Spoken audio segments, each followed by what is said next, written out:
আচ্ছা, এখন তাহলে তদারকি কর্মকর্তা হওয়ার জন্য তিনটে বিষয় মাস্ট। একটা হচ্ছে মালিক কর্তৃক এই যে কাজগুলো করবেন, এইটা মালিক বা ব্যবস্থাপনা কর্তৃপক্ষ কর্তৃক আপনাকে লিখিত দিতে হবে, ক্ষমতাটা লিখিত হবে, আমি যেটা আগে বললাম। এর 3 নম্বর হচ্ছে উক্ত ক্ষমতা শুধু পাইলেই হবে না, ওইটা প্র্যাকটিসও করতে হবে। এখন এই জায়গায় একটা বিশেষ একটা চ্যালেঞ্জ আছে, সেটা হচ্ছে যে অনেকেই এটা সমস্যাটা পড়েন, আমরাও এটার মুখোমুখি হই, যে এই যে তিনটা চারটা ধরনের যে ক্ষমতাটা দেওয়া হলো, সেগুলো কি সবই লাগবে না একটা হলেই চলবে?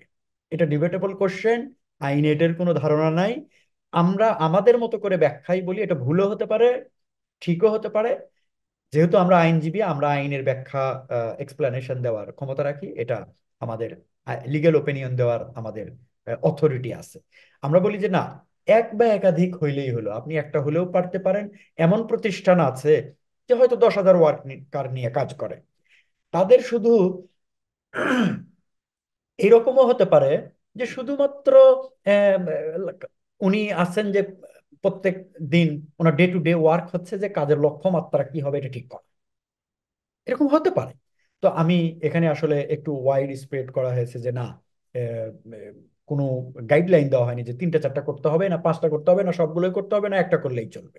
সুতরাং এটা পরিস্থিতির উপর নির্ভর করে যে প্রতিষ্ঠানটা কেমন, তার কাজের ধরনটা কেমন, এবং এইগুলো উনি বাস্তবে কতটা প্র্যাকটিস করেন, সেই অনুযায়ী যদি হয় তাহলে তাকে আমরা সুপারভাইজারি অফিসার বা সুপারভাইজার যে নামেই ডাকেন না কেন, তাহলে তিনি আর শ্রমিকের অন্তর্ভুক্ত থাকবেন না। 2 নম্বর যেটা, আহ, সেটা হচ্ছে যে প্রশাসনিক বা ব্যবস্থাপনামূলক কাজে নিয়োজিত কাজ। এখানেও সেম শর্ত, যে একটা ক্ষমতা দিতে হবে মালিককে বা ব্যবস্থাপনা কর্তৃপক্ষকে, সেই ক্ষমতাটা লিখিত হতে হবে এবং সেই ক্ষমতা বলে কিছু কাজ করতে হবে। এখানে কাজগুলোর কেমন ধরন: কারখানা বা প্রতিষ্ঠানে কোনো শ্রমিক বা কর্মচারীদের নিয়োগ করবেন, বেতন ও ভাতাদি নির্ধারণ করবেন, চাকরির অবসান করবেন, চাকরি থেকে অপসারণ করতে পারেন, চূড়ান্ত পাওনাদি পরিশোধ এবং প্রতিষ্ঠানের ব্যয় অনুমোদন বা নিয়ন্ত্রণ কাজে নিয়োজিত। এখানেও সেম কথাগুলো প্রযোজ্য, যে কতগুলো কাজ করতে হবে। এখানে যেহেতু আছে, বলা নেই, আপনি সেটাকে আপনার সুবিধা মতো ব্যবহার করতে পারেন। তবে এটা করতে গিয়ে আবার শ্রমিকদেরকে যেন এক্সপ্লয়েট না করা হয়, তাহলে কিন্তু আবার কোর্ট সেটা ধরে ফেলতে পারেন। আহ এখানে অনেকেই একটু বলেন যে ভাই, সবই ঠিক আছে কিন্তু ব্যয় অনুমোদন, এইটা তো ভাই প্রতিষ্ঠানে একজন মাত্র যিনি থাকেন, সিইও বা সিএফও বা সিওও, একজন দুইজন ব্যক্তি থাকেন, এখানে তো সবাইকে দেওয়া হয় না। তো আমরা বলি যে ঠিক আছে, যদি নাই দেওয়া হয় অ্যাটলিস্ট তাদেরকে 200 টাকার একটা ব্যয় অনুমোদনের একটা এটা জাস্ট আমি সিমিলি হিসেবে বললাম আর কি, উদাহরণস্বরূপ বললাম, যে অ্যাটলিস্ট যেন আপনাকে কেউ আটকাইতে না পারে। হ্যাঁ, এরকম আহ, ফাঁদে যেন আপনি না পড়েন, তাহলে আপনাদের জন্য সুবিধা হবে আর কি। আমরা কিছু মামলার রায় দেখব, কিছু মামলার রায় দেখব, যাতে করে আমাদের এই যে তিনটা বিষয় দেখলাম, তারপরে আমরা একটু প্রশ্ন নেব যে শ্রমিক কারা, এটা নিয়ে কার কত প্রশ্ন করতে পারে, কার কত প্রশ্ন আছে, সেগুলো আমরা নেব। একটু মামলার রায়গুলো দেখি, সো দ্যাট আমাদের একটু, যে কথাগুলো বললাম যে শ্রমিক কারা, কারা শ্রমিকের বাইরে চলে যাবে, শ্রমিকের বাইরে চলে যাওয়া মানে তারা কিন্তু মালিকের রিপ্রেজেন্টেটিভ হিসেবে কাজ করবে, কিসের বলে, 2-49 যেগুলো বলা আছে। আচ্ছা, এখন দেখেন, প্রথম যে মামলার রায়টা আমরা দেখছি যে কোনো শ্রমিক মাঝে মাঝে, হ্যাঁ, ব্যবস্থাপক বা প্রশাসনিক কর্মকর্তা হিসেবে দায়িত্ব পালন করলেই উনি শ্রমিকের আওতার বাইরে চলে যান না। বিষয়টা খেয়াল করেন, মাঝে মাঝে। যেমন ধরেন তার চাকরি সার্ভিস লেন্থ হলো 5 বছর, আমি উদাহরণ হিসেবে বলছি। দেখা গেল যে আপনি কোর্টে দাবি করলেন, সে গিয়ে মামলা মামলা করে দিলেন, কোর্টে দাবি করলেন যে ইওর অনার, উনি তো আমার অ্যাডমিনিস্ট্রেটিভ অফিসার ছিলেন। তো বলো ঠিক আছে, আপনি দলিল দেখান। প্রথম কথা হলো আপনি লিখিতভাবে তাকে ক্ষমতা দিয়েছেন, এটা দেখাতে পারলেন না। তখন আদালত বলতে পারে যে, আদালত বলতে পারে না, শুধু আদালত তখন বলে যে আহ, তাহলে উনি ওনার ক্ষমতা বলে কোনো কাজ করেছেন এইরকম কোনো ডকুমেন্ট শো করেন। তো দেখা গেল যে আপনি 5 বছর কাজ করেছে, আপনি শো করলেন যে দুইজন ব্যক্তিকে উনি ফায়ার করেছে অথবা হায়ার করেছে, অথবা উনি 200 টাকার একটা একবার খালি একটা অনুমোদন দিয়েছে, অথবা 4 দিন দিয়েছে।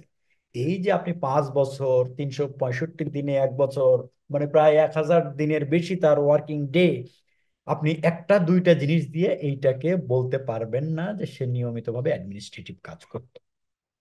এই জন্যই মামলার রায়টা এখানে উল্লেখ করা। আরেকটা বিষয় আমি বলে রাখি, আমি কিন্তু ফার্স্ট লেবার কোর্টের মেম্বার 2019 সাল থেকে। সেখানে আমার অভিজ্ঞতা এমন যে প্রত্যেকটা মামলা আসে এবং মালিক পক্ষ থেকে এইরকম এইরকম বলা হয় যে না উনি শ্রমিক নন, উনি উনি উনি এই এই ক্যাপাসিটিতে কাজ করতেন। বাস্তবে কোনো কিছু তারা ডকুমেন্ট শো করতে পারে। আমি বলবো যে এটা খুবই খুবই প্রতিষ্ঠানের জন্য বিব্রতকর অবস্থা। এবং আহ, মানে শুরুতেই মেইনটেনেবিলিটি ইস্যুতেই মামলাগুলো সেখানে শ্রমিকের পক্ষে চলে যায়। আপনি কিছুই করার থাকে না, কিছুই করার থাকে না। সুতরাং মাঝে মাঝে করলেই হবে না, তাকে নিয়মিতভাবে এটা করতে হবে। কেবলমাত্র তখনই শ্রমিক সংজ্ঞার আওতার বাইরে চলে যাবে। এখানে আরেকটা মামলার রায় আমরা দেখব, যে ব্যাংকের অ্যাসিস্ট্যান্ট ক্যাশিয়ার, এখানে বলা হয়েছে যে যেহেতু ওনার ডে টু ডে কাজ হচ্ছে কি বলা যায়, যে কে কত টাকা দিবে সেটাকে নেওয়া, কে কত টাকা নেবে সেটাকে অনার করা, চেক চেক অনার করা। এখন দেখেন, যদি আমরা একটু আগে যে তদারকি কর্মকর্তা বা ম্যানেজারিয়াল যে ফাংশনের কথাগুলো বললাম, সেগুলো বিশ্লেষণ করেন, তার মধ্যে কিন্তু এটা পড়েন, তার ডে টু ডে ওয়ার্কই হচ্ছে যে কে কত টাকা দিবে, কে কত নেবে। এই জন্য আদালত বলে দিয়েছে যে এই পদ হচ্ছে প্রশাসনিক বা ব্যবস্থাপনামূলক কোনো পদ নয়। সুতরাং অ্যাসিস্ট্যান্ট ক্যাশিয়ার পদে নিযুক্ত ব্যক্তি শ্রমিক। সুতরাং সে শ্রমিক হিসেবে ট্রিটমেন্ট পেয়েছে। এবং আহ, তার যে আহ, যে কারণে এই মামলাটা হয়েছে সেই রিমেডি কিন্তু সে পেয়েছে। একটু আমরা মনে হয় একটু প্রশ্ন নিতে পারি, তাহলে সবার জন্য একটু সুবিধা হবে। একটু, কারো কোনো প্রশ্ন আছে? মনে হয় না কারো প্রশ্ন আছে। হ্যাঁ, আমারও তাই মনে হচ্ছে কারো কোনো প্রশ্ন আছে।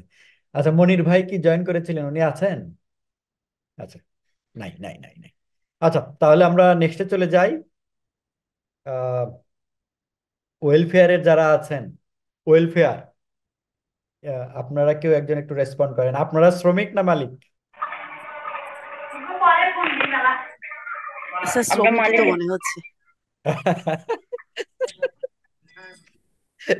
শ্রমিকই মনে হচ্ছে না? আপাত দৃষ্টিতে তাই মনে হয় স্যার। আচ্ছা, মালিক। দেখেন খুবই ডিবেটেবল একটা ইস্যু, খুবই ডিবেট। আপনি মানে অনেকে আমাকে জিজ্ঞেস করে যে ভাই, আহ, আহ, যে অমুকে একজন আছে আমার এখানে কাজ করেন এই এই, তো সে মালিক না, মানে শ্রমিক না শ্রমিক না? তা আমি বলি যে ভাই, আপনি কি শ্রমিক বানায় নিতে চান না মালিক বানায় নিতে চান? মজা করে বলি। এটা আসলে যদি আপনি তার মানে কাজের ধরন দেখেন, যদি তার আপনি ডকুমেন্টেশন দেখেন, তাহলে আপনি দেন কমেন্ট করতে পারবেন কনক্লুসিভলি যে উনি আসলে শ্রমিকের মধ্যে পড়েন না মালিকের মধ্যে পড়েন আর কি। ঠিক আছে, আমরা আমাদের নেক্সটে চলে যাই আরো। আর কারো কোনো কোশ্চেন থাকলে আপনারা একটু সাথে সাথে বলে ফেলবেন, যাতে আমরা সেগুলো আমরা নিতে পারি আর কি। আচ্ছা, গ্র্যাচুইটির ডেফিনেশনটা আসলে আহ, এখানে কি কারো প্রতিষ্ঠানে গ্র্যাচুইটি আছে? না থাকলে আমি স্কিপ করে যাবো, এই জন্য বলছি। আমাদের নাই সার্ভিস বেনিফিট। কারো নাই না? না স্যার। ঠিক আছে, তাহলে আমি একটু স্কিপ করে দিই। কর্মঘন্টা, অনেকেই বলেন, মানে গল্পে গল্পে কথাগুলো বললে আপনাদের একটু মনে রাখতে সুবিধা হবে, এই জন্য গল্পগুলো বলা আর কি। আর আমি এমন একটা জায়গায় মানে থাকি আর কি, বিভিন্নভাবে ইয়েগুলো আমার কাছে চলে আসে আর কি। বিজিএমইএ এর রফিক ভাই বলেন, বা বিকিএমএ থেকে শরীফ ভাইরা যারা এই রিলেটেড কাজ করেন, সবাই মোটামুটি সবার সাথে সবার শেয়ারিং হয় আর কি। আচ্ছা, অনেকে জিজ্ঞেস করেন যে ভাই, আমার একটা শ্রমিক, সে কোম্পানির গাড়িতেই প্রতিষ্ঠানে আসতেছিল, সে কোম্পানির গাড়ি অ্যাক্সিডেন্ট করেছে এবং সে পার্মানেন্টলি ডিসেবল হয়েছে, সে আহ ক্ষতিপূরণ পাবে কিনা। তা আমি বলি যে ভাই দুইটা জিনিস তখন দেখেন, এক হচ্ছে কর্মঘন্টা কি বলে। তো কর্মঘন্টা কি বলে, সেই সাথে আইনের 150 কি বলে। আইনের 150-এ যাচ্ছি না, জাস্ট আমি কর্মঘন্টাটা বলি।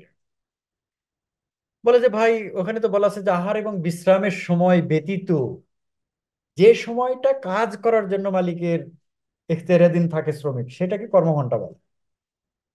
তা আমি বললাম যে ভাই তাহলে যে এই যে চার্টার্ড বাস বা কোম্পানি প্রোভাইডেড বাস যেটাই বলেন না কেন, উনি যে কোম্পানি যেটা দিয়েছে, আহ, সেটাতে যে উনি আসলেন, উনি আসার পরে যে আল্লাহ না করে কোনো দুর্ঘটনা ঘটলো, সেটার দায় কেন মালিককে দিচ্ছেন?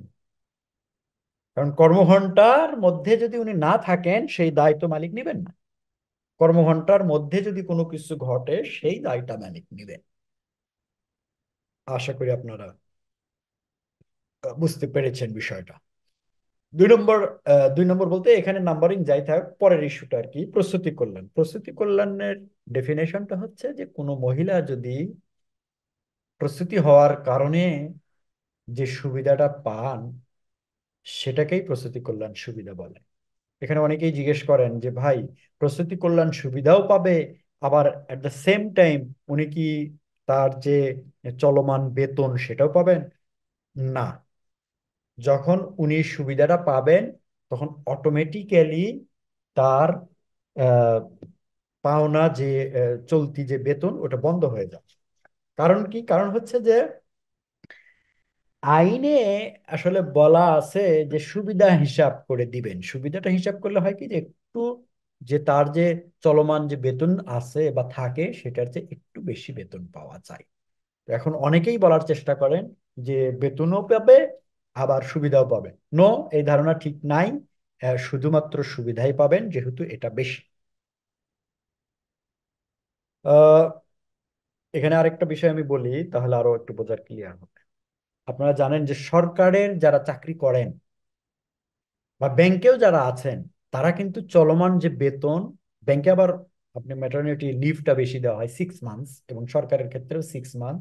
তবে এই দুইটা জায়গাতেই, কোনো জায়গাতেই কিন্তু এই যে আমাদের মতো করে এত জটিল এবং আহ, মানে কিছু কিছু ক্ষেত্রে আমি বলবো যে ফালতু হিসাব করা হয় না আসলে।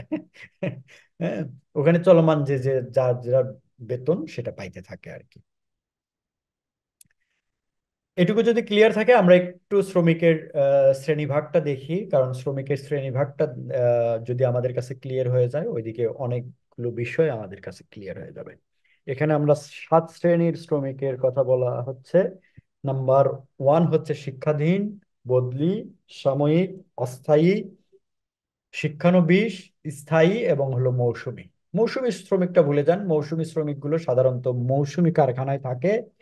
যেমন ধরেন চিনি, চিনি কল, চাতাল, হ্যাঁ, যেখানে, অর্থাৎ সোজা কথা হলো যেখানে 6 মাসের মতো প্রতিষ্ঠানগুলো চলে, 6 মাস। হুম, আর বাকি 6 মাস এটা বন্ধ থাকে। কারণ সে প্রতিষ্ঠানের ধরনগুলোই এমন যে সারা বছর চলার মতো অবস্থা নাই, এটা কাঁচামাল পাওয়া যায় না। শিক্ষাধীন, আচ্ছা আমরা নেক্সটে ইয়েগুলো আছে সেগুলো আমরা বুঝি। আমরা প্রথমে বলছি যে শিক্ষানবিশ, প্রবেশনার। শিক্ষানবিশ বলা হচ্ছে যে স্থায়ী পদে নিয়োগ হবে এবং তার প্রবেশন পিরিয়ডটা শেষ হবে না। তার নিয়োগটা কিন্তু পার্মানেন্ট, কিন্তু পার্মানেন্ট করার আগে একটা প্রবেশন পিরিয়ড দিয়ে যাচাই করা হয় যে আমি যে ওই কাজে এই লোককে নিয়োগ দিচ্ছি, সে এই কাজটা ঠিকঠাক করতে পারবে কিনা। এই জন্য যে সময়কালটা দেওয়া হয়, এই সময়কালে তার পরিচয় হলো সে প্রবেশনার, কিন্তু তার নিয়োগটা কিন্তু স্থায়ী ধরনের। আপাতত এটুকু বুঝলেই চলবে। সাময়িক শ্রমিক কারা? সাময়িক হচ্ছে সাময়িক কাজের জন্য যদি কাউকে নিয়োগ করা হয়। সাময়িক কাজ বলতে কি বোঝা যায়? অনেকেই আছে যে ক্যাজুয়াল শ্রমিক নিয়োগ করে রাখছে মাসের পর মাস, দিনের পর দিন। নো, এটা যদি করেন তাহলে ইল্লিগ্যাল হচ্ছে, এটা কম, মানে আইনের সাথে কমপ্লাই করা হচ্ছে না। সাময়িক কাজ কেমন? আহ, এখানে এখানে একটা ইন্ডিয়া, আচ্ছা আছে আছে, আমি কোর্টের রায়টা রেখেছি। দেখ খুব ভালো হয়েছে। দেখেন ইন্ডিয়ান কোর্টের একটা রায়ে বলা হয়েছে যে যেটা দৈব কিছুর উপর নির্ভর করে। অর্থাৎ অ্যাক্ট অফ গড যেটা বলে। অর্থাৎ আজকেই যদি ধরেন একটা ঝড় হয়, আপনার কোনো কিন্তু তাতে হাত নেই। এখন ঝড় হলো, ঝড় হয়ে আপনার ফ্যাক্টরির কিছু গাছ ভেঙে পড়লো। এখন এই গাছগুলো আপনি পরিষ্কার করবেন, তো এই জন্য আপনি দুইজন লোককে নিয়োগ করবেন। এই লোক হতে পারে হলো ক্যাজুয়াল ওয়ার্কার, কিন্তু আপনার ওয়াশরুম পরিষ্কার করবে সে ক্যাজুয়াল ওয়ার্কার হতে পারে না। কারণ কি? কারণ হচ্ছে যে ওয়াশরুম পরিষ্কারের কাজ প্রত্যেক দিনের, নট বিকজ যে আজকে ঝড় হয়েছে অথবা আজকে লোক বেশি ওয়াশরুম করেছে তাই ওয়াশরুম পরিষ্কার করতে হয় না। ওয়াশরুম যে কজনে ব্যবহার করুক না কেন, বেশি করলেও যা, কম করলেও তা, প্রত্যেক দিন তাকে ক্লিন করতেই হয়। সুতরাং এই পোস্টটাকে কখনোই আপনারা ক্যাজুয়াল ওয়ার্কার বলতে হবে। ক্যাজুয়াল ওয়ার্ক তখনই বলতে পারবেন যেটা ক্যাজুয়াল নেচার। ক্যাজুয়াল নেচারটা কেমন? যেটা অ্যাক্ট অফ গডের কারণে উদ্ভূত হয়েছে বা যে সম্পর্কে মানুষের কোনো ধারণা নাই, সেই সব কাজগুলোকে সাময়িক ধরনের বলা যেতে পারে। এই সাময়িক ধরনের কাজে যদি কাউকে নিয়োগ করা হয়, সে হলো সাময়িক শ্রম। কথাটা কি ক্লিয়ার আপনাদের কাছে? কেউ একজন একটু বলেন। জি, ক্লিয়ার। ওকে, ঠিক আছে। এরপরে স্থায়ী। স্থায়ীটা হলো, আমরা এই যে শিক্ষানবিশটা একটু মিলান, স্থায়ী পদে নিয়োগ হয়েছে, ওটা হলো শিক্ষানবিশ কাল শেষ হয়নি, এটা হলো শিক্ষানবয়স কাল শেষ হয়ে গেছে, দ্যাটস ইট, আর কিচ্ছু না। স্থায়ী এবং প্রবেশনের মধ্যে ওর হলো প্রবেশন পিরিয়ড শেষ হয়নি, এর হলো সফলভাবে প্রবেশন পিরিয়ডটা শেষ হয়ে গেছে। অস্থায়ী, অনেকেই অস্থায়ী আর কন্ট্রাকচুয়াল এমপ্লয়মেন্টের মধ্যে অনেকেই বলেন যে কন্ট্রাকচুয়াল ওয়ার্ক। অ্যাকচুয়ালি শ্রম আইন অনুযায়ী কন্ট্রাকচুয়াল ওয়ার্কার বলে কোনো ওয়ার্কার নেই। আছে, সেটা হচ্ছে টেম্পোরারি। টেম্পোরারি ওয়ার্কটা কি? সেটা হচ্ছে অস্থায়ী ধরনের কাজ, যেটা শুরু আছে এবং শেষ হওয়ার একটা সম্ভাব্য ডেট আছে। যেমন ধরেন, আমি উদাহরণ দিই। যেমন ধরেন, এখানে একজন এনজিওর কেউ একজন আছেন। ভাই, আপনার এনজিওটার নাম বলবেন? একজন এনজিওর আছেন, এনজিওটার নাম বলবেন? আচ্ছা, উনি মনে হয় শুনতে পাচ্ছেন না। আমরা উদাহরণ হিসেবে বলি, ধরেন ওয়াশিং প্ল্যান্ট। ওয়াশিং প্ল্যান্টের কেউ আছেন এখানে? আচ্ছা, ওয়াশিং প্ল্যান্ট, হ্যাঁ, ওয়াশিং প্ল্যান্টে একটা সাব প্ল্যান্ট হবে। একটা ওয়াশিং প্ল্যান্ট অলরেডি আছে, এটা এক্সটেনশন হবে। তো সেখানে একটা নির্দিষ্ট সময় থাকে যে আগামী 1 বছরের মধ্যে হবে। যদি 1 বছরের মধ্যে হয়ে যায়, তাহলে কিন্তু আমার কাজটা শেষ। যে এই এই জন্য বলা হয় অস্থায়ী কাজ হচ্ছে যার শুরু আছে এবং শেষের একটা সম্ভাবনা আছে যে এই তারিখের মধ্যে শেষ হতে পারে। আপনারা জিজ্ঞেস করতে পারেন যে ভাই, অনেক সময় তো এটা ওই নির্ধারিত সময়ের মধ্যে নাও শেষ হতে পারে, সেটাতে কোনো মানে সমস্যা নেই। কারণ আমরা তো বলছি না যে ফিক্সড ডেট, ওই ডেটেই শেষ হবে, এটা বলছি না। বলছি একটা সম্ভাব্য একটা ডেট থাকে। এইগুলোকে অস্থায়ী শ্রমিক বলে। এখন অস্থায়ী, এই যে কাজে যে আপনি শ্রমিকটা নিয়োগ করলেন, তাকে অস্থায়ী শ্রমিক বলে। অনেকেই করে কি, যে এই টেম্পোরারি বা কন্ট্রাকচুয়াল ওয়ার্কার বলে তাকে 14 বছর ধরে কাজ করাচ্ছে পার্মানেন্ট পজিশনে। নো, আপনি এই কাজ করতে পারবেন না। যদি করে থাকেন তাহলে সেটা বেআইনি। 2 নম্বর ইস্যু, আমি মনে হয় একটা জিনিস বাদ দিয়ে গেছি, যে সেটা হচ্ছে অ্যাপ্রেন্টিস কারা। আপনারা অনেকেই শিক্ষাধীন এবং শিক্ষানবিশকে গুলায় ফেলেন। অ্যাপ্রেন্টিস হচ্ছে যে তাদের নিয়োগ হবে হচ্ছে প্রশিক্ষণার্থী হিসেবে, অর্থাৎ ট্রেনিং, এবং এর জন্য একটা ভাতা দেওয়া হবে, তাদেরকে কিন্তু মজুরি দেওয়া হবে না, এটা বলা হয় না। ভাতাটার পরিমাণ কি হবে সেটা বিধিমালায় বলে দেওয়া আছে, যে সংশ্লিষ্ট গ্রেডের প্রথম 1 বছর যদি কাজ করে তাহলে 50%, পরের 1 বছর যদি কাজ করে তাহলে 60%, পরের যদি আরো তৃতীয় বছরে গিয়ে যদি কাজ করে তাহলে সংশ্লিষ্ট গ্রেডের 75% তাকে ভাতা দেওয়া হবে। হ্যাঁ, তো অ্যাপ্রেন্টিসশিপ প্রোগ্রাম করতে গেলে এগুলো অনেক ঝামেলা আছে। এগুলো কলকারখানা অধিদপ্তর থেকে ইয়ে করতে হয়, ট্রাইপারটাইট কমিটি করতে হয়, অনেকগুলো ঝামেলা আছে, যার কারণে এই অ্যাপ্রেন্টিসশিপ প্রোগ্রামটা আমাদের দেশে এতটা ইয়ে নয়, জনপ্রিয় নয়। কিন্তু উন্নত অনেক দেশেই আছে যেগুলোতে অ্যাপ্রেন্টিসশিপ প্রোগ্রামটা অনেক বেশি স্ট্রং। কারণ এখান থেকেই যারা জব মার্কেটে আসবে তাদের শেখানো হয় যে তারা কতটুকু ভালো করতে পারবে বা কতটুকু ভালো করার পসিবিলিটি তাদের আছে, এখান থেকেই আসলে অ্যাসেস করা যায়। এখন একটা বিষয় দেখেন, অনেকেই অ্যাপ্রেন্টিস, এই শিক্ষাধীন আর শিক্ষানবিশকে গুলায় ফেলে। ভাই, আপনার প্রতিষ্ঠানে, আমি এখানে যারা আছেন আমি সবাইকেই বলছি, আপনাদের প্রতিষ্ঠানে কোথাও শিক্ষাধীন নেই বলে আমার মনে হয়। এখানে যারা আছে সারা হলো শিক্ষানবিশ, অর্থাৎ প্রবেশনার, অর্থাৎ স্থায়ী পদে নিয়োগ হয়েছে কিন্তু প্রবেশন পিরিয়ডটা শেষ করে নাই। আচ্ছা, এখন দেখেন প্রবেশন পিরিয়ডটা কত ধরনের হতে পারে। নাম্বার ওয়ান হচ্ছে যে কেরানি সংক্রান্ত যাদেরকে কাজে আপনি নিয়োগ দিবেন তাদের 6 মান্থস, এটা বাড়ানোর কোনো সুযোগ নাই, একেবারে 6 মাস। এটা বাড়ানোও যায় না, কমানোও যায় না, এটা ফ্র্যাগমেন্টেড করে 3 মাস 3 মাসও করা যায়। অন্যান্য শ্রমিকের ক্ষেত্রে 3 মাস। তবে দক্ষ শ্রমিকের ক্ষেত্রে যদি তার প্রথম 3 মাসের সময়ে কাজের অ্যাসেসমেন্ট না করা যায় তাহলে আরো 3 মাস এটাকে এক্সটেনশন করা যায়। দেখেন আমি আইনের ছাত্র ছিলাম, আমি যখন দ্বিতীয় বর্ষ পড়ি অনার্সে ইউনিভার্সিটিতে, তখন আমি মনে মনে করতাম এই জিনিসটা মনে হয় ভুল করে লেখা আছে। সেটা কেমন, যে ভাই অদক্ষদের জন্য 3 মাস, আর দক্ষ যার কিনা অভিজ্ঞতা আছে, যে ভালো কাজ পারে তার জন্য আরো 3 মাস বাড়ানো যায়, ব্যাপারটা কি? এটা মনে হয় ভুল করে লিখছে আইন। তো পরে যখন আমি এখানে এসে শ্রম আইন প্র্যাকটিস মানে শুরু করলাম, পরে দেখলাম যে না, এটা ঠিকই আছে। এটা বিষয়টা কেমন একটু খুলে বলি, তাহলে আপনাদের বুঝতে সুবিধা হবে। ধরেন আপনি একটা সার্কুলার দিয়েছেন যে আমার অমুক পোস্টে লোক নিয়োগ করা হবে, যাদের 3 বছরের অভিজ্ঞতা আছে তারা এখানে দরখাস্ত করতে পারবে। তো কয়েকজন ধরেন মানে এসে বলল যে হ্যাঁ স্যার বা ভাই বা ডিয়ার কনসার্ন, আমার 3 বছরের অভিজ্ঞতা আছে, আমি এই পোস্টে আগ্রহী। আপনি তাদেরকে যাচাই বাছাই করে নিয়ে নিলেন, প্রথম 3 মাস প্রবেশন পিরিয়ড দিলেন। দেওয়ার পরে এই 90 দিনের মধ্যে আপনি মনে করলেন বা যাচাই করলেন যে এই লোক যে বলেছিল 3 বছর আগে কাজ করেছে, কিন্তু এর কাজ কামে তো সেটা আমি বুঝতে পারলাম। তো দেখি আরো একটু সময় দেই, আমার অ্যাসেসমেন্টটাই ভুল না, সে আসল কাজ ভালো করতে পারে না। তখন আপনি তাকে আরো 3 মাসের সময় দিলেন যে তোমাকে আরো একটু যাচাই বাছাই করার দরকার। এই জন্য বলছে যে দক্ষ শ্রমিকের ক্ষেত্রে আরো 3 মাস বাড়ানো যায়, বিষয়টা হচ্ছে এইরকম। এখন যদি কেউ ধরেন আহ, কাউকে এক্সটেনশন 3 মাস করবেন, খুব খেয়াল করেন এই এক্সটেনশনটা যেন প্রথম 3 মাসের মধ্যেই হয়। প্রথম 3 মাসে যদি আপনি এক্সটেনশন না করেন, 91তম দিনে গিয়ে আপনি তাকে কনফার্মেশন লেটার দেন বা না দেন, সে কিন্তু স্থায়ী শ্রমিক বলে গণ্য হবে। বিষয়টা ক্লিয়ার? জি, ক্লিয়ার স্যার। হ্যাঁ।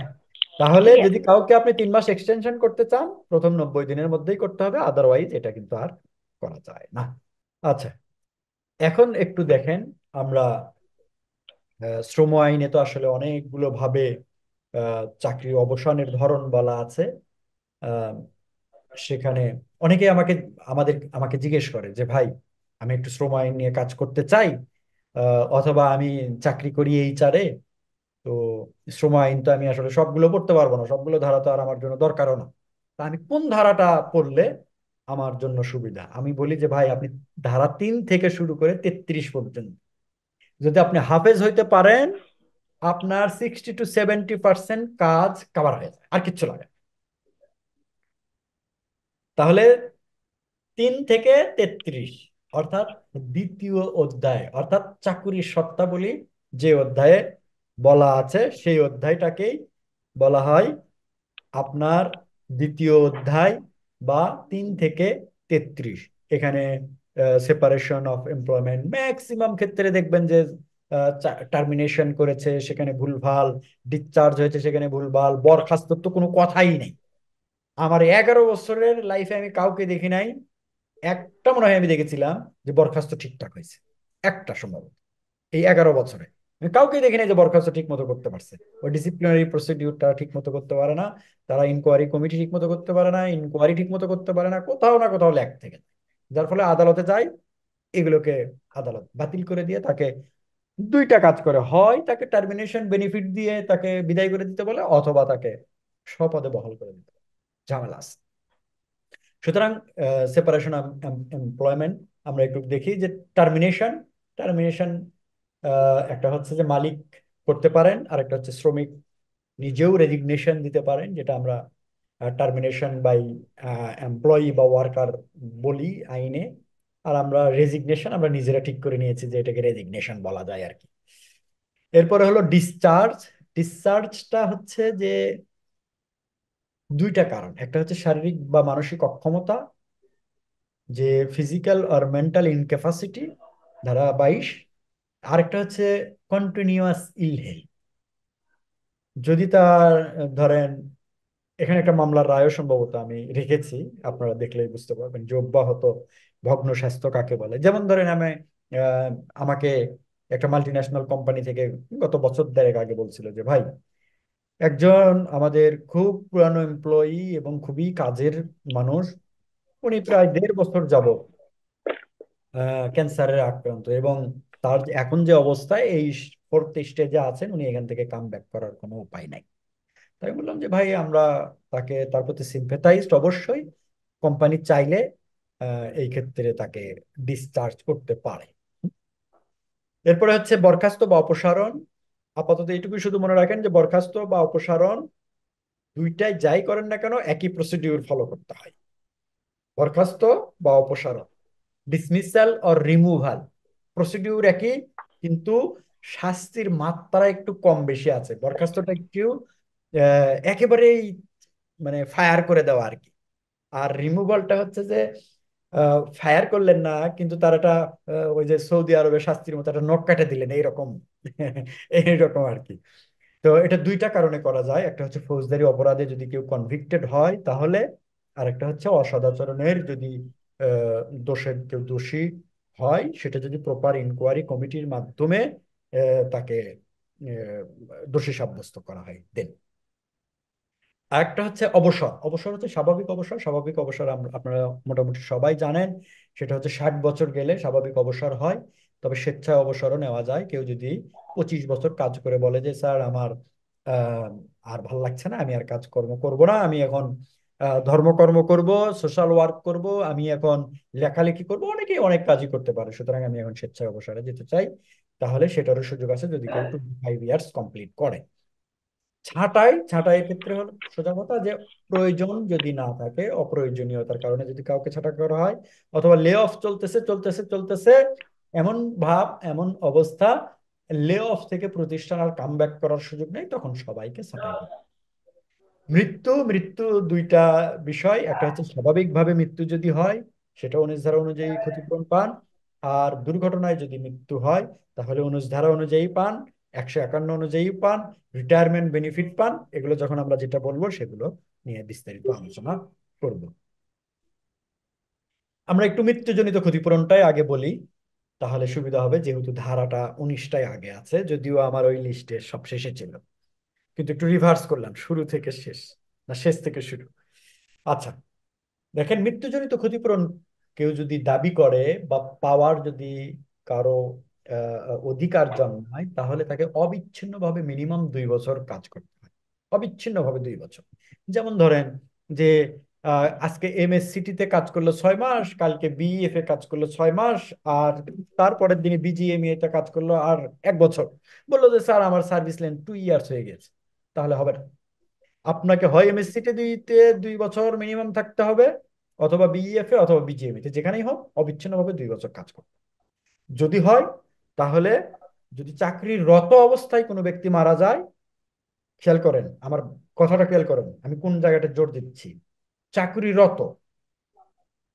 দুইটা ইস্যু আমি তাহলে এটাই আগে ক্লিয়ার করি। একটা হচ্ছে চাকরিরত, ইন সার্ভিস, আর একটা হচ্ছে কর্মরত। দুইটা কিন্তু দুই জিনিস।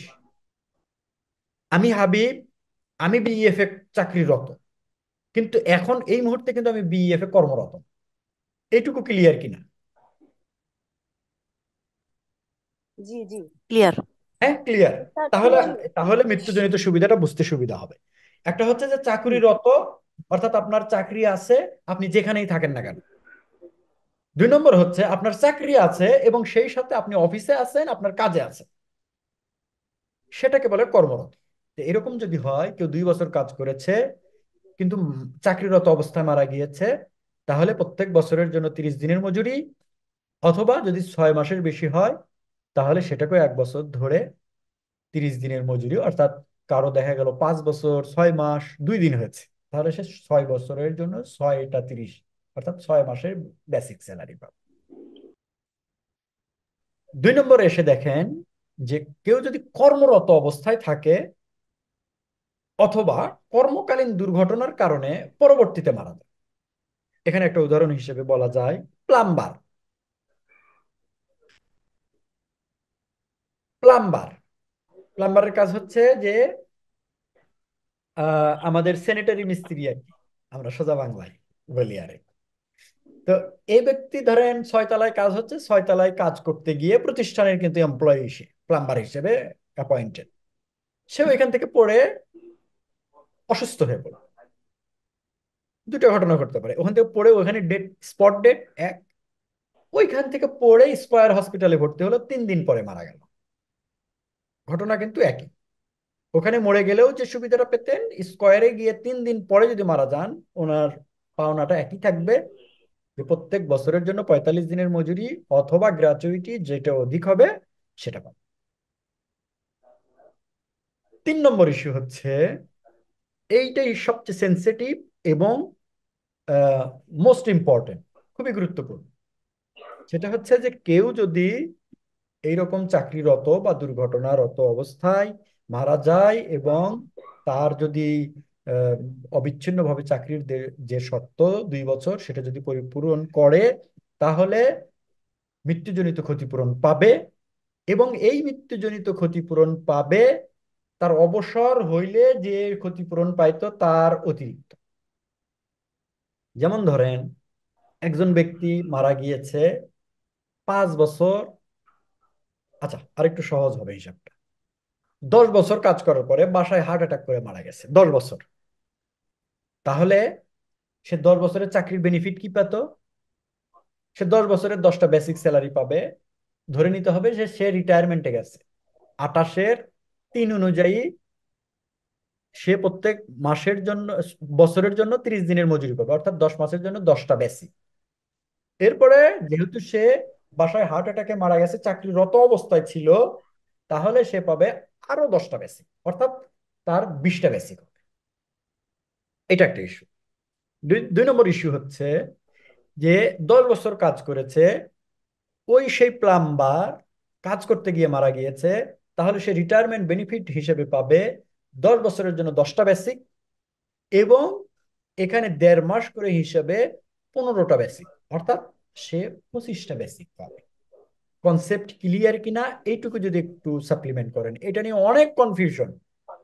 আমাকে গত কয়েকদিন আগেও একটা মোটর বাইক কোম্পানি ফোন দিয়েছিল যে ভাই, এখানে তো বলা হচ্ছে যে মজুরি অথবা গ্রাচুইটি যা অধিক হবে, তাহলে কি এটা দ্বিত্ব বুঝায় কিনা, ডুয়েল হবে কিনা, আমার ম্যানেজমেন্ট একটু কনফার্ম হইতে বলছে আপনার কাছ থেকে। হুম। তো আমি বললাম যে ভাই ওখানে ওইটুকু ভুলে যান, ওইটুকু হলো অন্য জিনিস, ওটা 45-এর সাথে যুক্ত। পরেরটুকু পড়েন যে এই অর্থ অবসর গ্রহণ করলে যে সুবিধা পাবেন তার অতিরিক্ত, মানে হচ্ছে আপনি দুইটাই দিতে হবে। এটুকু যদি ক্লিয়ার থাকে, তাহলে আর আপনার ডেথ কম্পেনসেশন নিয়ে কোনোদিন কোনো প্রশ্ন আপনার মনের মধ্যে আসবে না। ক্লিয়ার কিনা?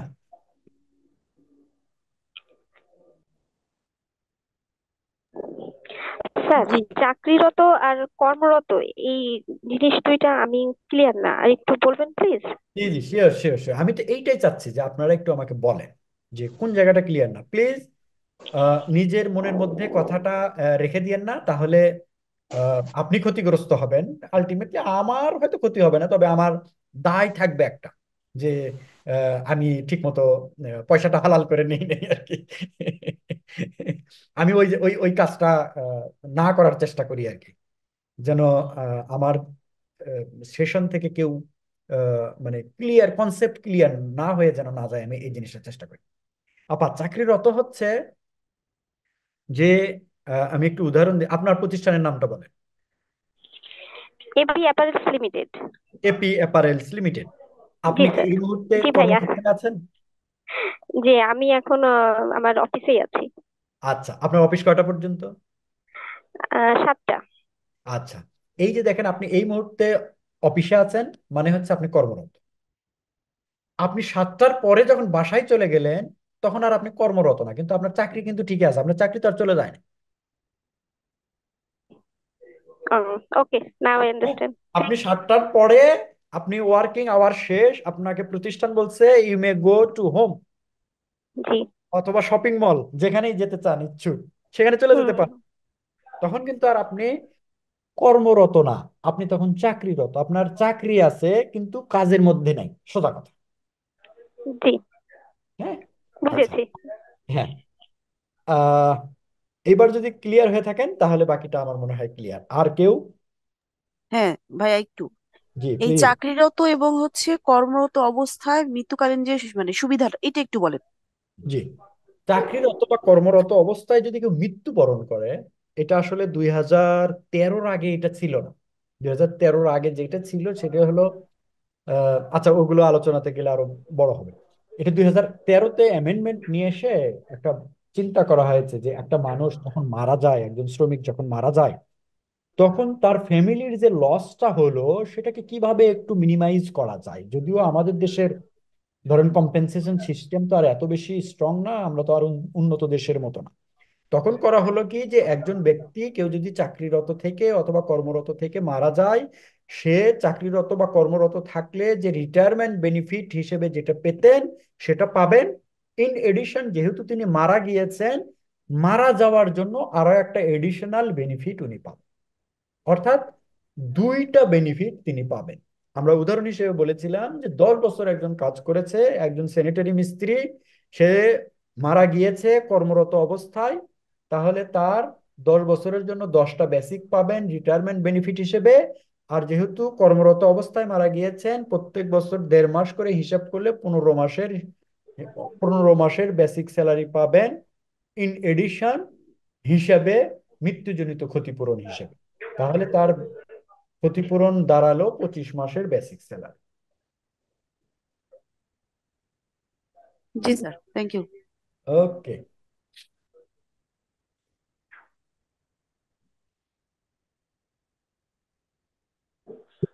আচ্ছা, তাহলে আমরা নেক্সটে চলে যাই।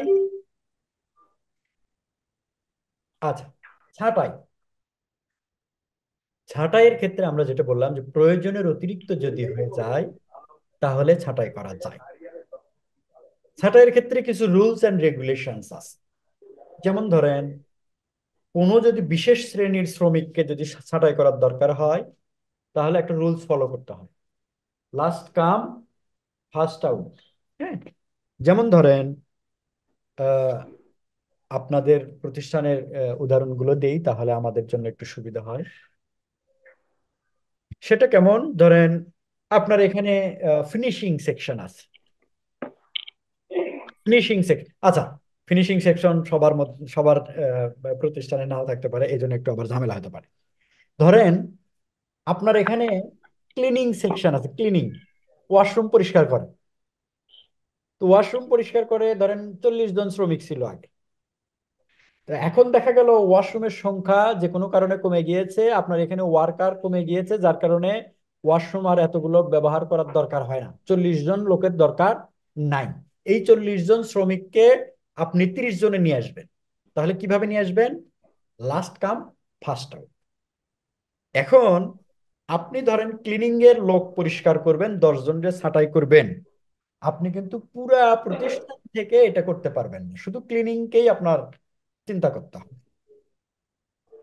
যদি দেখেন যে ক্লিনিং সেকশন ঠিক আছে, আপনি ট্রান্সপোর্টের ড্রাইভার আছে 14 জন, তার তার মধ্যে একজন আপনার জয়েন করেছে 6 মাস হলো, আর ক্লিনিং এ যারা আছে সবারই চাকরি 1 বছরের বেশি।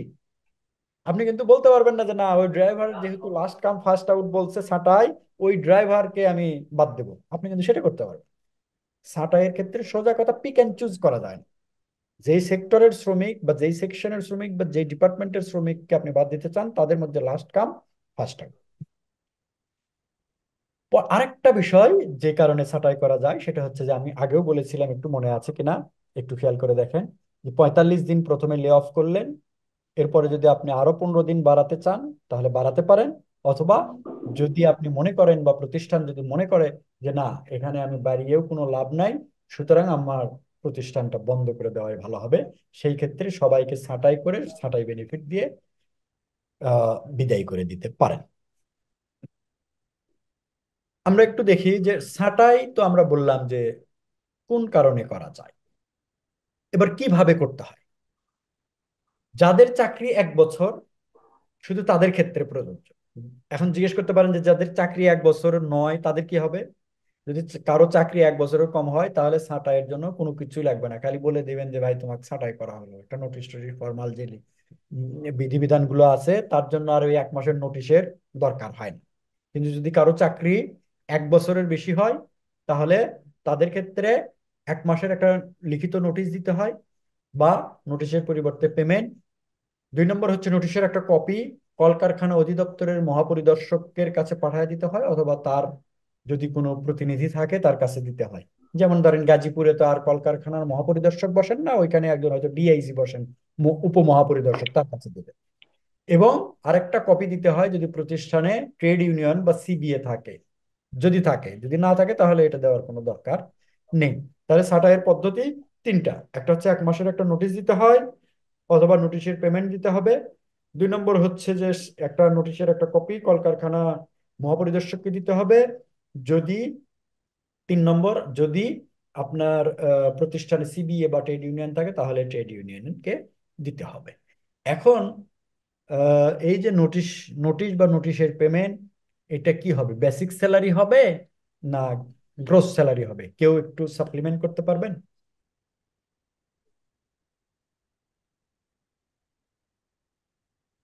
কেউ বলতে চান যে এই নোটিশ যে দেওয়া হলো বা নোটিশের পরিবর্তে যে মজুরি দেওয়া হলো, এটা কি বেসিক স্যালারি হবে না গ্রোস স্যালারি হবে?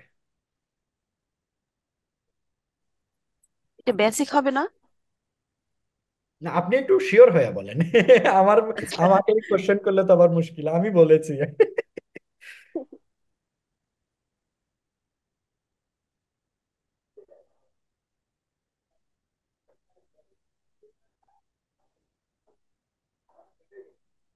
আচ্ছা, বেসিক স্যালারি হবে, আপনি ঠিকই বলেছেন।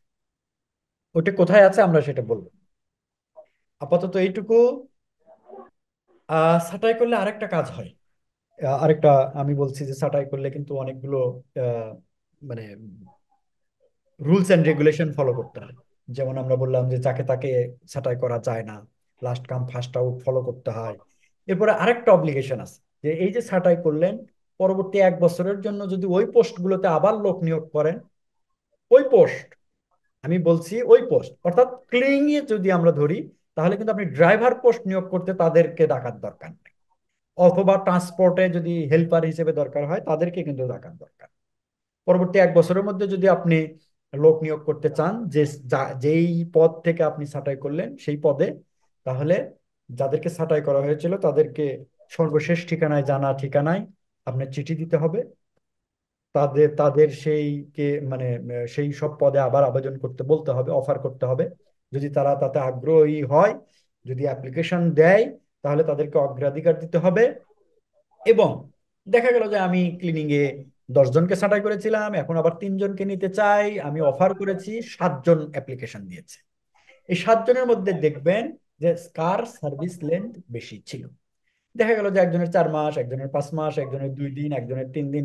এই যে লেন্থ হিসাব করে যে কয়জনের দরকার, জ্যেষ্ঠতার ভিত্তিতে, অর্থাৎ সার্ভিস লেন্থ কার বেশি তাকে নিয়োগে অগ্রাধিকার দিবেন।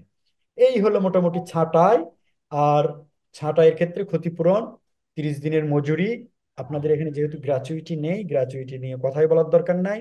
চলতি মাসের বকেয়া বেতন, ওভারটাইম যদি থাকে, ভবিষ্যৎ তহবিল প্রভিডেন্ট ফান্ড যদি থাকে, এবং অব্যয়িত ছুটির মজুরি অর্থাৎ আর্ন লিভ যদি তার পাওনা থাকে, প্রতিষ্ঠানের ক্ষেত্রে আপ টু 60 ডেজ পর্যন্ত এবং কারখানার ক্ষেত্রে আপ টু 40 ডেজ পর্যন্ত এনক্যাশমেন্ট দিবেন। এইবার কেউ একটু আমাকে বলেন, এই যে অব্যয়িত ছুটির মজুরি বলছি আমরা, এইটা গ্রোস হবে না বেসিক হবে?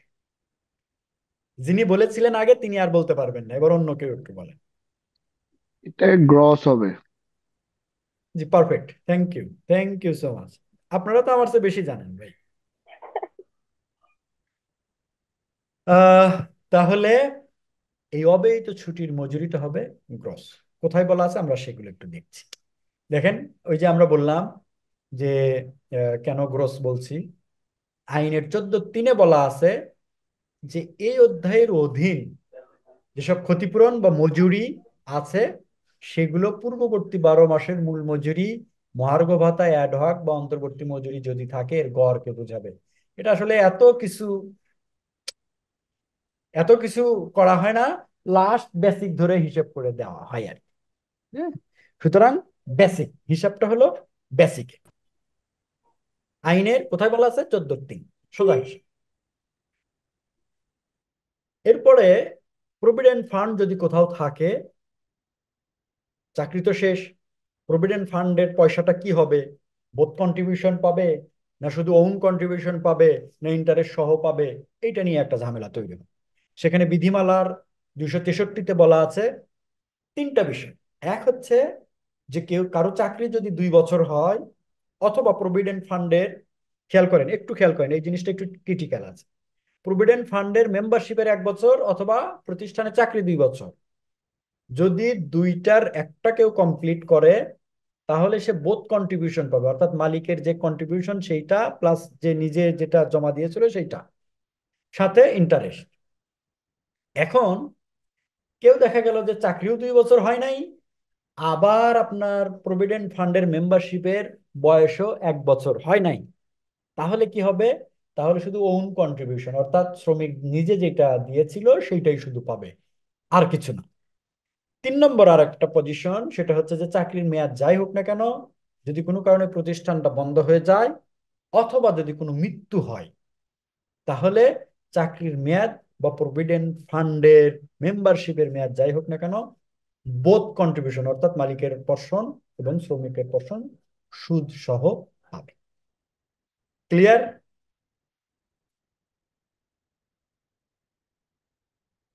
আপনারা অনেকেই বলছেন যে ভাই আমার এখানে প্রভিডেন্ট ফান্ড নাই, সুতরাং এটা আমার এত বোঝার দরকার নেই। কথা ঠিক?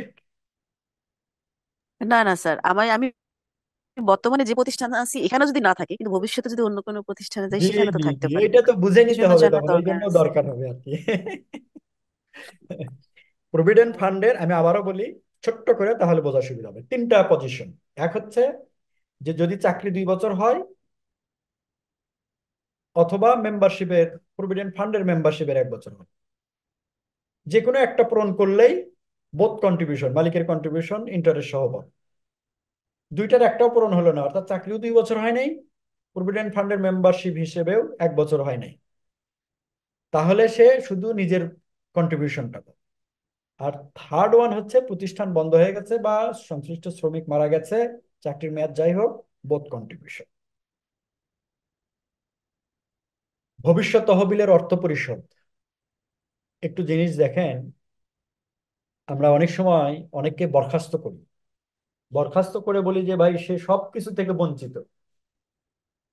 এইটা আসলে করা যাবে না, প্রভিডেন্ট ফান্ডের পয়সা থেকে কাউকে বঞ্চিত করা যায় না। একটা মাত্র বঞ্চিত হওয়ার জায়গা থাকে, সংশ্লিষ্ট জায়গা আমরা বলবো, সেটা হচ্ছে কম্পেনসেশন সে নাও পেতে পারে, আমরা সংশ্লিষ্ট জায়গায় গিয়ে বলবো। কিন্তু প্রভিডেন্ট ফান্ডের টাকা থেকে, যদি ওই যে বললাম একটু আগে ক্রাইটেরিয়া ফুলফিল করে, বোথ কন্ট্রিবিউশন থেকে আপনি তাকে বঞ্চিত করতে পারবেন। অব্যয়িত ছুটি, এই যে একটু আগেও আমরা বললাম যে তার ছুটির পরিবর্তে ছুটিকালীন সময়ে যে মজুরিটা পাইতো সেই মজুরি পাবে, অর্থাৎ ছুটিকালীন সময়ে কি সে শুধু বেসিক স্যালারি পেত? না, গ্রস স্যালারি। আইনের 11 ধারা স্পষ্ট বলে দেওয়া আছে। আহ আপনারা কি একটু বলবেন যে কারো কোনো প্রশ্ন আছে কিনা ছাঁটাই নিয়ে?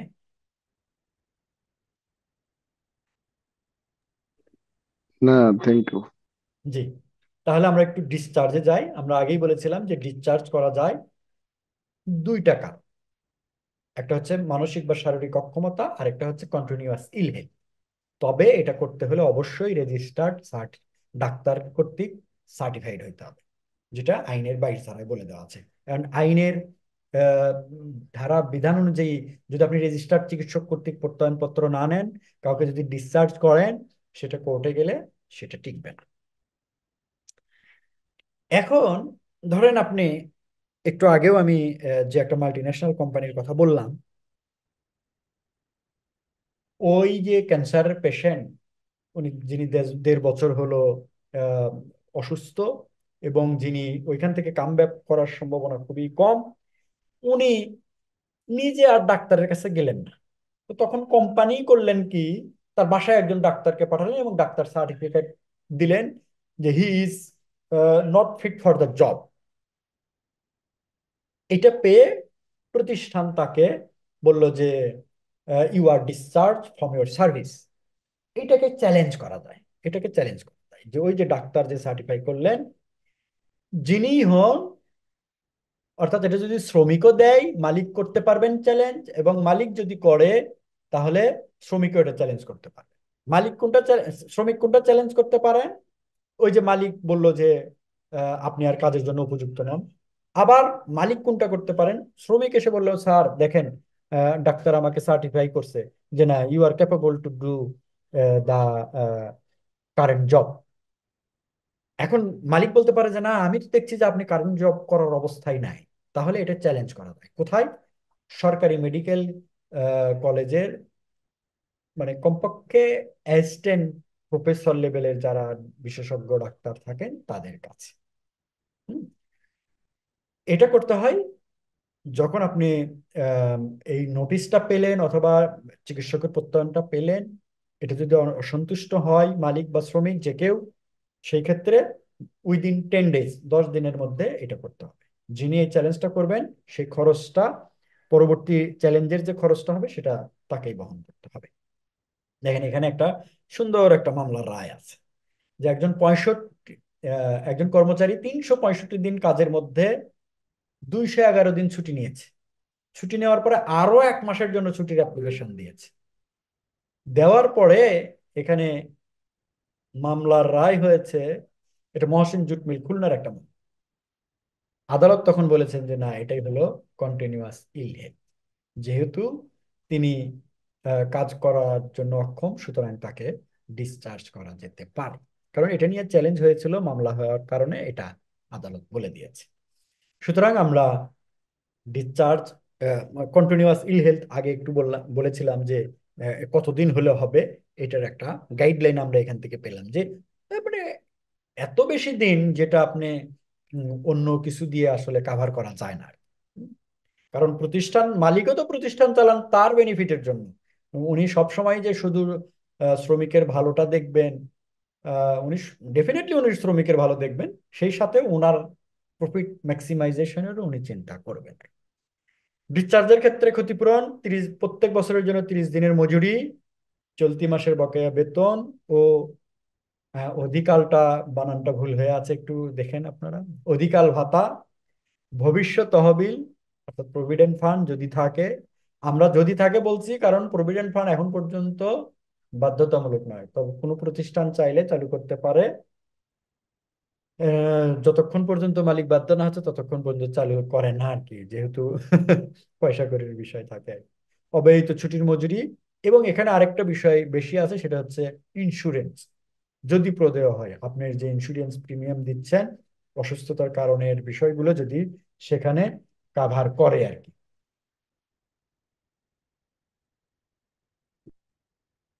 আচ্ছা, ডিসচার্জ নিয়ে কারো কোনো কোশ্চেন, কারো কোনো প্রশ্ন, কারো কোনো মতামত আছে? না স্যার, কোশ্চেন নেই, তবে একটা কথা আছে। জি, প্লিজ। সেটা হচ্ছে আমি 5 মিনিটের জন্য চেয়ে নিচ্ছি। 5 মিনিট যদি একটু কষ্ট করে দেন, আমি একটু ওয়াশরুমে যাব। হ্যাঁ হ্যাঁ, শিওর শিওর আপনার শিওর। লেকচার মিস করতে চাচ্ছি না, এই জন্য আর কি চেয়ে নিলাম। আচ্ছা, তাহলে আমরা কি 10 মিনিটের একটা ব্রেক দেই? সবার যদি সম্মতি থাকে। একটা ব্রেক হলে ভালো নেওয়া হয়। যায়, নিলে ভালো আমার হয়। মনে হয় যে এটা বেটার হবে। হ্যাঁ, যে হুম। একটু সবাই আমরা লাইনেই থাকি, যার যার কাজ, ছোটখাটো যে সব জি কাজ জি। আছে একটু যদি সেরে নিই। 10 মিনিট। হ্যাঁ তাহলে আচ্ছা, এখন ভালো 10টা হবে 3 তাহলে। বাজে, আমরা একভাবে অনেক সোয়া সময় করা এগারোটায় শুরু হচ্ছে তো। করবো। সোয়া 11টায় শুরু করবো, হ্যাঁ। জি। Thank you. কারণ এতক্ষণ মেন্টাল ইয়েটা ধরে রাখাও একটু কঠিন, কনসেন্ট্রেশনটা ধরে রাখা। ঠিক আছে। জি, আমরা 15টাতে শুরু করবেন। ঠিক আছে। জি যে আমার কোনো কেউ প্রেগনেন্সি নিয়েই জয়েন করছে, হ্যাঁ সেক্ষেত্রে হ্যাঁ। বেনিফিট বলতে কি শুধুমাত্র টাকাটাকেই বোঝাবে নাকি ছুটিটাও হবে? সেক্ষেত্রে আমি কি তাকে বেনিফিট টাকাটা না দিয়ে আমি কি তাকে ছুটি দিতে পারবো কিনা, এই ধরনের আচ্ছা এটা একটু আমাকে ক্লিয়ার একটু বুঝিয়ে দেন না আচ্ছা, স্যার প্লিজ। এখানে যদি এইরকম হয় যে তার, এই যে একটু দেখেন যে ইডিডি বাচ্চা হওয়া মানে প্রেগনেন্ট অবস্থায় সে জয়েন করেছে, গর্ভবতী অবস্থায়, যদি এই যে 6 মান্থস এর বিষয়টা যদি কাভার না একটু করে আমার আমার পূর্ববর্তী খাবারটা হিসাব একটু করে, পৌঁছায় দিও, তাহলে আমার একটু তাকে গরম করতে হবে। এই যে এই ছুটিগুলো দিবে, অর্জিত ছুটি যদি থাকে। আর যেহেতু তার 6 মাস হয়নি, অর্জিত ছুটি নাই, সেক্ষেত্রে সিক লিভ হয়তো তার প্রোরাটা বেসিস 5-7 দিন থাকতে পারে, বাকিটা হলো তাকে বিনা মজুরিতে ছুটি দিবে। ওকে। বুঝেছি স্যার, থ্যাংক ইউ। হ্যাঁ, আমার একটু জানার আছে। জি জি, প্লিজ প্লিজ।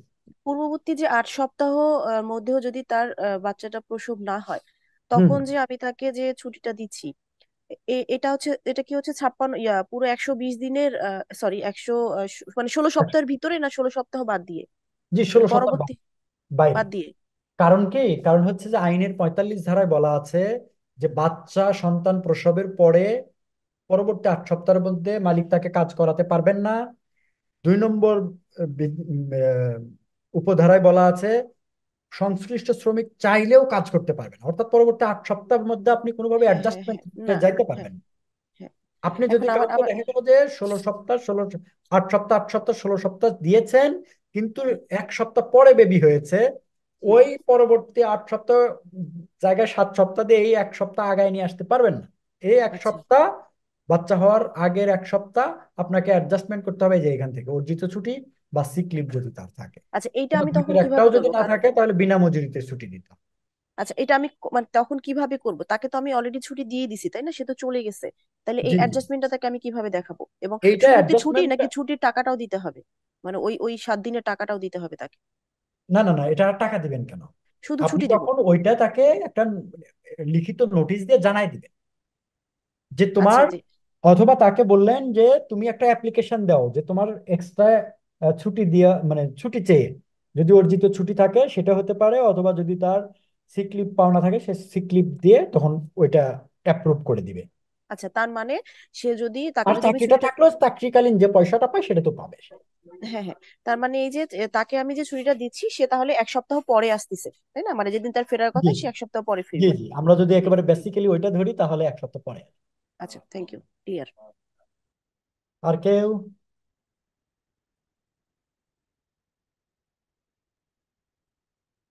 আচ্ছা, এখন এই যে মজুরি যে পরিশোধ করা হবে তার পদ্ধতিটা কি, বা প্রসূতির দায়িত্ব কি, গর্ভবতী নারীর শ্রমিকের দায়িত্বটা কি? মালিককে সে লিখিতভাবে বা মৌখিকভাবে নোটিশ দিবে যে পরবর্তী 8 সপ্তাহের মধ্যে আমার বাচ্চা হওয়ার সম্ভাবনা আছে, এটা একটা ইস্যু। অথবা দেখা গেল যে কোনো নোটিশ প্রদান করার সময় পাইলো না, বা নোটিশ প্রদান করলো না, সেক্ষেত্রে তার সন্তান প্রসব হয়ে গেল।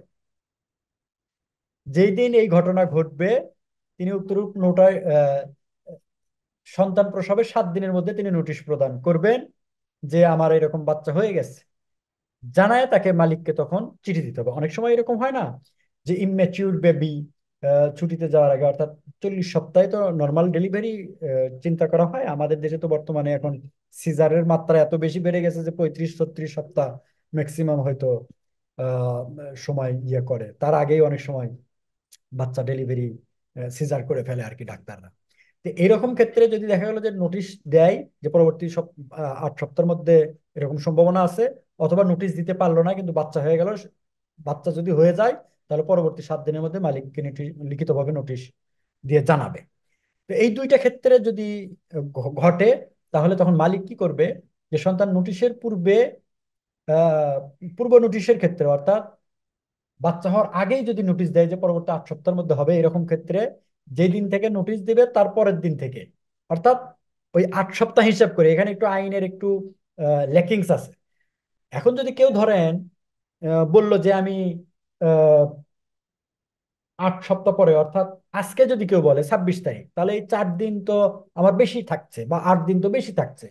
এখানে আসলে হওয়ার কথা ছিল যে নোটিশের ক্ষেত্রে যদি এরকম সন্তান প্রসবের পূর্বে কেউ নোটিশ দেয়, তাহলে মানে পূর্ববর্তী 8 সপ্তাহ থেকে আর কি, কিন্তু এটা বলছে যে নোটিশ যেদিন দেবে তার পরের দিন থেকে। এটার মানে বুঝাইছে যে তাহলে যেদিন ছুটিতে যাওয়ার দরকার হবে তার আগের দিনের নোটিশ দেওয়াটা চাই আর কি। যদি এরকম ঘটনা ঘটে তাহলে তার পরের দিন থেকে। আর যদি এইরকম হয় যে সন্তান প্রসব হয়ে গেছে, তাহলে সন্তান প্রসবের তারিখ থেকে সন্তান প্রসবের পরবর্তী 8 সপ্তাহ কাজে অনুপস্থিত থাকার অনুমতি দিবেন। সোজা কথা, নারী শ্রমিক দুইটা কাজ করবে। একটা হচ্ছে যে তার যদি জানা থাকে বা তার যদি কোনো আইডিয়া থাকে, বলবে যে আমি অমুক তারিখে আমার ইডিডি ডেট আছে ডাক্তারের সার্টিফিকেট সহ, তাহলে আমি তার 8 সপ্তাহ আগে ছুটিতে যেতে চাই। অথবা দেখা গেল যে হঠাৎ করে বাচ্চা হয়ে গেছে, তাহলে বাচ্চা হওয়ার পরবর্তী 7 দিনের মধ্যে মালিককে জানাই দেবে যে আমার বাচ্চা হয়ে গেছে। সেই ক্ষেত্রে মালিক যদি নোটিশ আগে হয় তাহলে নোটিশের আহ, যথাযথ তারিখ পরে যথাযথ তারিখ থেকে, অথবা যদি বাচ্চা হয়ে থাকে তার পরবর্তী দিন থেকে পরবর্তী 8 সপ্তাহ কাজে অনুপস্থিত থাকার অনুমতি দিবে। এখন আপনাদের মাথায় কিন্তু একটা প্রশ্ন ঘুরতেছে, আমি বুঝতেছি। সেটা হচ্ছে যে যদি এরকম হয় যে বাচ্চা হয়ে গেল ছুটিতে যাওয়ার আগেই, পরবর্তী 7 দিনের মধ্যে বললো, তাহলে ছুটি কি 112 দিনের হবে? নো, তখন ছুটি হবে পরবর্তী 8 সপ্তাহ, কিন্তু পাওনাটা পাবে সে 16 সপ্তাহ। বিষয়টা কি প্যাঁচ লাগলো আপনাদের কাছে? এখন ক্লিয়ার স্যার। হ্যাঁ। এটা কিন্তু একটু প্যাঁচ আছে, হ্যাঁ। যে 8 সপ্তাহ আগে যে বলল বা যে নোটিশ দিতে পারলো সে 16 সপ্তাহ ছুটি পেল। কিন্তু যার উইদাউট নোটিস আগেই বাচ্চা হয়ে গেল, অথবা কোনো বিশেষ কারণের প্রেক্ষিতে বাচ্চাটা হয়ে গেল, তখন কিন্তু তার পরবর্তী 8 সপ্তাহ ছুটি পাবে, কিন্তু পাওনাটা সে 112 দিনেরই। ওকে। এখন দেখেন, এই যে ম্যাটারনিটি বেনিফিট যে আমরা পরিশোধ করব বা করতে হয় স্যার আমার একটা প্রশ্ন আছে। প্লিজ। জি, আচ্ছা, আমি একজন আমার ওয়ার্কারকে হচ্ছে একটা মেয়েকে ছুটি দিল, তার ইডিডি হওয়ার আগেই তার বাচ্চা প্রসব হয়ে গেল, আমি সে ফলো আপে ছিল, হুম কিন্তু তার বাচ্চাটা মারা গেল। তো সেই হুম। ক্ষেত্রে কি সে পরের প্রথম বেনিফিট এবং দ্বিতীয় বেনিফিট দুইটাই পাবে? এটা একটু সামনে আছে আপা, সামনে একটু অপেক্ষা করুন। আচ্ছা, আপনি আচ্ছা, ঠিক আপ- আছে। আমি যে বললাম আপনারা আমার চেয়ে ভালো জানেন, এই যে দেখেন তার আর একটা প্রমাণ। আপনারা ফাস্টার চলে যাচ্ছেন আমার চেয়ে একটু। এখন এই যে বেনিফিটটা দেবেন, বেনিফিটটা কিভাবে দিবেন? যে যদি কোনো নারী শ্রমিক বলে যে একটা নোটিশ দিয়ে দিল একটা সম্ভাব্য ডেট সহ, সেই নোটিশ দেওয়ার এবং ডাক্তারি যদি প্রত্যয়নপত্র থাকে, সেই ক্ষেত্রে পরবর্তী 3 কর্মদিবসের মধ্যে পূর্ববর্তী 8 সপ্তাহের পয়সা দিয়ে দিবে। এরপরে যখন সন্তান প্রসব হয়ে গেছে, তার পরবর্তী 3 কর্মদিবসের মধ্যে বাকি অর্ধেকটা। এটা একটা মেথড, যে নোটিশ পাওয়ার পরে প্রথম অর্ধেকটা দেবে, ছুটিতে চলে গেল, বাচ্চা হইলো, পরবর্তী 3 কর্মদিবসের মধ্যে বাকি অর্ধেক দিয়ে দিল, একটা মেথড। 2 নম্বরটা, যে সন্তান হয়ে গেছে এইরকম সময় এসে বলল, এবং পূর্ববর্তী 8 সপ্তাহ টাকাটা তখন দিয়ে দেওয়া হলো, এবং এর প্রমাণ বাচ্চা হয়ে গেছে এটার যে বার্থ সার্টিফিকেট বা মেডিকেল সার্টিফিকেট বা যেটাই থাকুক না কেন, সেটা নিয়ে এসে পেশ করার পরে আর বাকিটা অর্ধেক। 3 নম্বর, যে আগে পরে এরকম না, সন্তান হয়েছে এইটার একটা প্রমাণ পেশ করলো, পুরো 112 দিনের একটা টাকা একসাথে দিয়ে দিল। 3। 4 নম্বর হচ্ছে যে নোটিশ দেওয়ার পরেই পূর্বেই যদি বাচ্চাটা হয়ে থাকে, তাহলে বাচ্চা হয়েছে এইরকম কোনো ডকুমেন্টস যদি উনি দাখিল করেন পরবর্তী 3 কর্মদিবসের মধ্যে, তাহলে টোটাল টাকাটা একবারে দিয়ে দিবেন, এবং পরবর্তী 8 সপ্তাহ ছুটি দিয়ে দিবেন। এই হলো 4টা মেথড আর কি। এখন এখানে দেখেন, এই যে পাওনাদির একটা বিষয় আছে, সেখানে তো একটা মানে টাইম বার থাকে। যেমন আমরা আগে দেখলাম যে কেউ যদি মজুরি চেয়ে মামলা করতে চায় তাহলে 12 মাসের মধ্যে কোর্টে যেতে হয়। এই ক্ষেত্রে হলো 3 মাস সময়। 3 মাসের মধ্যে যদি কেউ ডকুমেন্টেশন প্রপারলি দাখিল না করে, তাহলে কিন্তু আর এই ম্যাটারনিটি দাবি করতে পারে না। দাবি করলেও সেটা আহ, গ্রহণ নাও হইতে পারে, আবার গ্রহণ হইতেও পারে যদি দেখা যায় যে এমন হয়েছে সিচুয়েশন যে 3 মাস সে খুবই অসুস্থ ছিল। যদি প্রপার গ্রাউন্ড থাকে তাহলে হয়তো একসেপ্টেড হইতেও পারে। আর পরবর্তী যে বিষয়টা, যে মিসক্যারেজের যে বিষয়টা থাকে, আপনারা অনেকেই জানেন যে যদি এরকম মিসক্যারেজ হয় তাহলে কিন্তু এই ম্যাটারনিটি সুবিধা পাওয়া যায় না। তবে স্বাস্থ্যগত কারণে যদি তার ছুটি দরকার হয় তাহলে কিন্তু আইনে বলে দেওয়া আছে যে 4 সপ্তাহ পর্যন্ত তাকে ছুটি দেওয়া লাগবে, যাবে না যে লাগবে। এই ক্ষেত্রে তার মজুরি কর্তন করা যাবে না এবং অন্য কোনো ছুটির সাথে এটা সমন্বয় করা যাবে না। অর্থাৎ কারো যদি অ্যাবর্শন হয় বা মিসক্যারেজ হয়, এটাও কিন্তু 4 সপ্তাহের যে ছুটি, এটা কিন্তু আলাদা ধরনের একটা ছুটি। 2022-এ বিধিমালার অ্যামেন্ডমেন্টে এটা কিন্তু আসছে। এখন দেখেন ম্যাটারনিটির যে বেনিফিট যেটা আছে সেটা আমরা ক্যালকুলেশন কিভাবে করব। আইনের 48 ধারায় বলছে যে তার যে পূর্ববর্তী মাস 3টা মাস থাকবে, এই 3 মাসের মোট মজুরিকে তার প্রকৃত উপস্থিতির দিনগুলো দিয়ে ভাগ করব, দিয়ে একদিনেরটা বের করব, দিয়ে তাকে 56 দিয়ে 256 দিয়ে গুণ করব। এখন 2022-এ এসে বিধিমালা করলো কি, বিধিমালা বললো যে সর্বশেষ মাসিক মোট মজুরিকে 26 দিয়ে ভাগ করব, দিয়ে একদিনেরটা বের করব, করে 56 56-কে ভাগ করে 2 কিস্তি দিয়ে দেব। এখন এখানে কনফিউশন হয়েছে যে তাহলে আমরা তো 2 রকম হয়ে গেল, কোনটা করব। আমি বলি যতদিন পর্যন্ত আইনে কোনো চেঞ্জ না আসে ততদিন আইন ফলো করতে হবে। আমরা কিন্তু শুরুতে একটা কথা বলছি যে আইন মানা বাধ্যতামূলক, বিধিমালাও বাধ্যতামূলক। কিন্তু বিধি যদি আইনকে ভায়োলেট করে, লঙ্ঘন করে, তাহলে কিন্তু তখন আর বিধিমালা যাবে না, তখন কিন্তু আইনকে মানতে হবে। কথাটা মনে আছে আপনাদের? শুরুতে বলেছিলাম। এই ক্ষেত্রে তাই হয়েছে, আইন বলছে একরকম, বিধিমালা বলছে আর একরকম। সুতরাং বিধিমালার বিধানটা এখানে বাতিল, আপনি আইন ফলো করবেন। তার মানে পূর্ববর্তী 3 মাসের তার যে মোট মজুরি আছে, কারো বেতন যদি হয় ধরেন 10,000 করে, তার গ্রোস স্যালারি 10,000 টাকা, তাহলে 3 × 10 = 30,000 টাকা। সে ধরেন 30 কর্মদিবসের মধ্যে 26 ওয়ার্কিং ডে যদি আমি ধরি, তাহলে 3 × 26 = 78 দিন হয়, কিন্তু সে উপস্থিত হচ্ছে 60 দিন। 18 দিন কোনো না কোনো ভাবে সে ছুটি নিয়েছে। তাহলে 60 দিনে সে পাচ্ছে কত? 30,000-এর অ্যাভারেজ করলে দিন 500 টাকা। 500 টাকার সাথে ম্যাটারনিটি লিভটাও বাড়বে। বাড়বে, এটা 112 দিন থেকে 120 দিন হয়ে যাবে। হুম, এটা অলরেডি নীতিগতভাবে অনুমোদিত, যেটা খুব শীঘ্রই পাশ হয়ে যাবে আর কি।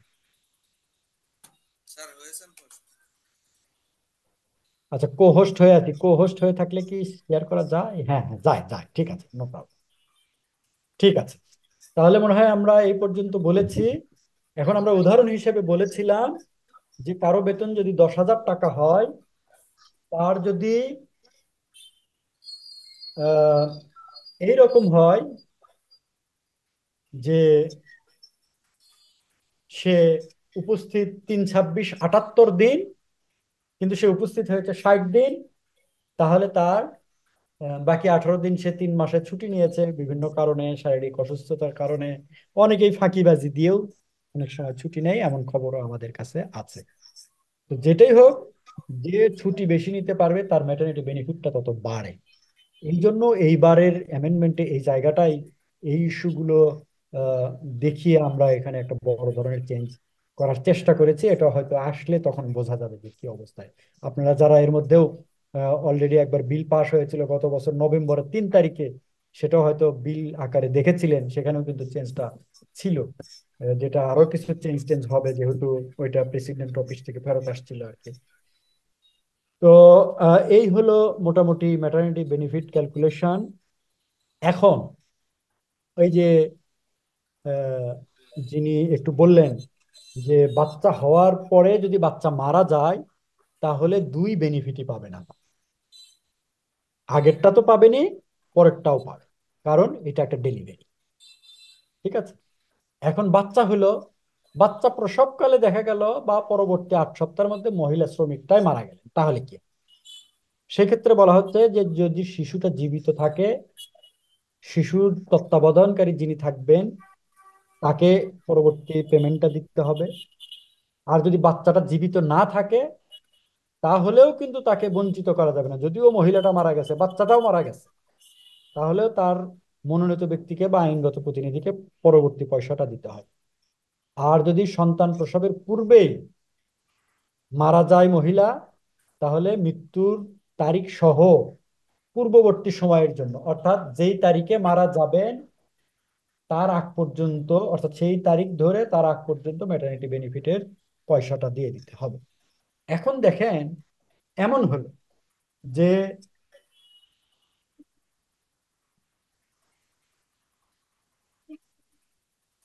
ঠিক আছে তো, এখন দেখেন যে কোনো মহিলা মারা গেলেন, কিন্তু তাকে এমন পরিমাণ পয়সা দেওয়া হয়েছে, দুইটা একসাথেই দিয়ে দেওয়া হয়েছে। আইন বলছে যে এরকম যদি কোনো হয় তাহলে সেই পয়সা আর ফেরত নেওয়া যাবে না। এখানে আরেকটা বিষয় আমি বলে রাখি, যে যদি যদি এইরকম হয় যে ম্যাটারনিটি ছুটিতে গিয়েছে, অথবা তার পূর্ববর্তী 6 মাসের মধ্যে এইরকম সময়ে যদি কারো চাকরি আপনি বাদও তাকে দিতে চান, দিতে পারেন, কিন্তু ম্যাটারনিটি বেনিফিট তাকে সাথে দিয়ে দিতে হবে। আইনের 50 ধারায় সেই বিধানটাও আছে। এই পর্যন্তই মোটামুটি ম্যাটারনিটি বেনিফিট ক্যালকুলেশন এবং পদ্ধতি, পরিমাণ, প্রসিডিউর যেটাই বলেন না কেন। যদি কারো কোনো কোশ্চেন থাকে আমরা নিতে পারি, আদারওয়াইজ আমরা অন্য চ্যাপ্টারে চলে যেতে পারি। একটু 1 মিনিট আমরা ওয়েট করি, যেহেতু আজান হচ্ছে।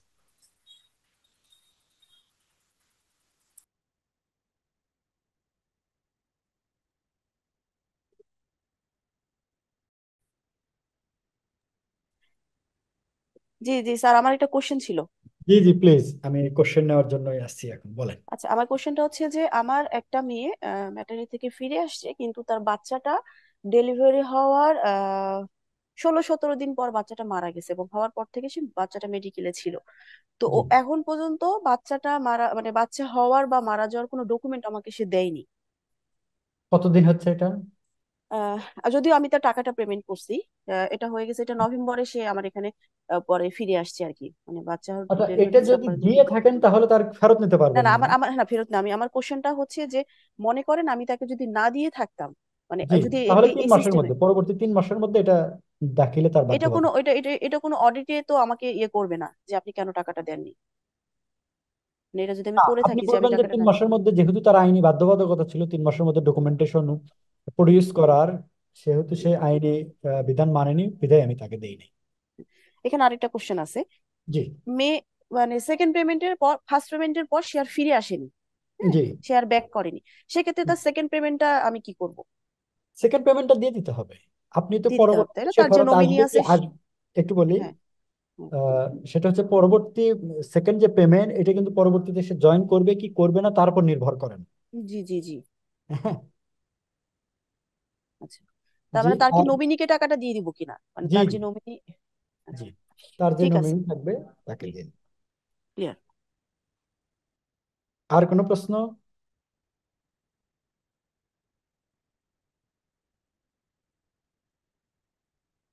আচ্ছা, ধরে নিচ্ছি যে তাহলে আর কারো কোনো প্রশ্ন নেই। আমরা একটু একটা জিনিস একটু সিদ্ধান্ত নেই, যেহেতু আজকে জুমার দিন, আমরা ব্রেকে কখন থেকে যাব এবং কখন ফিরবো?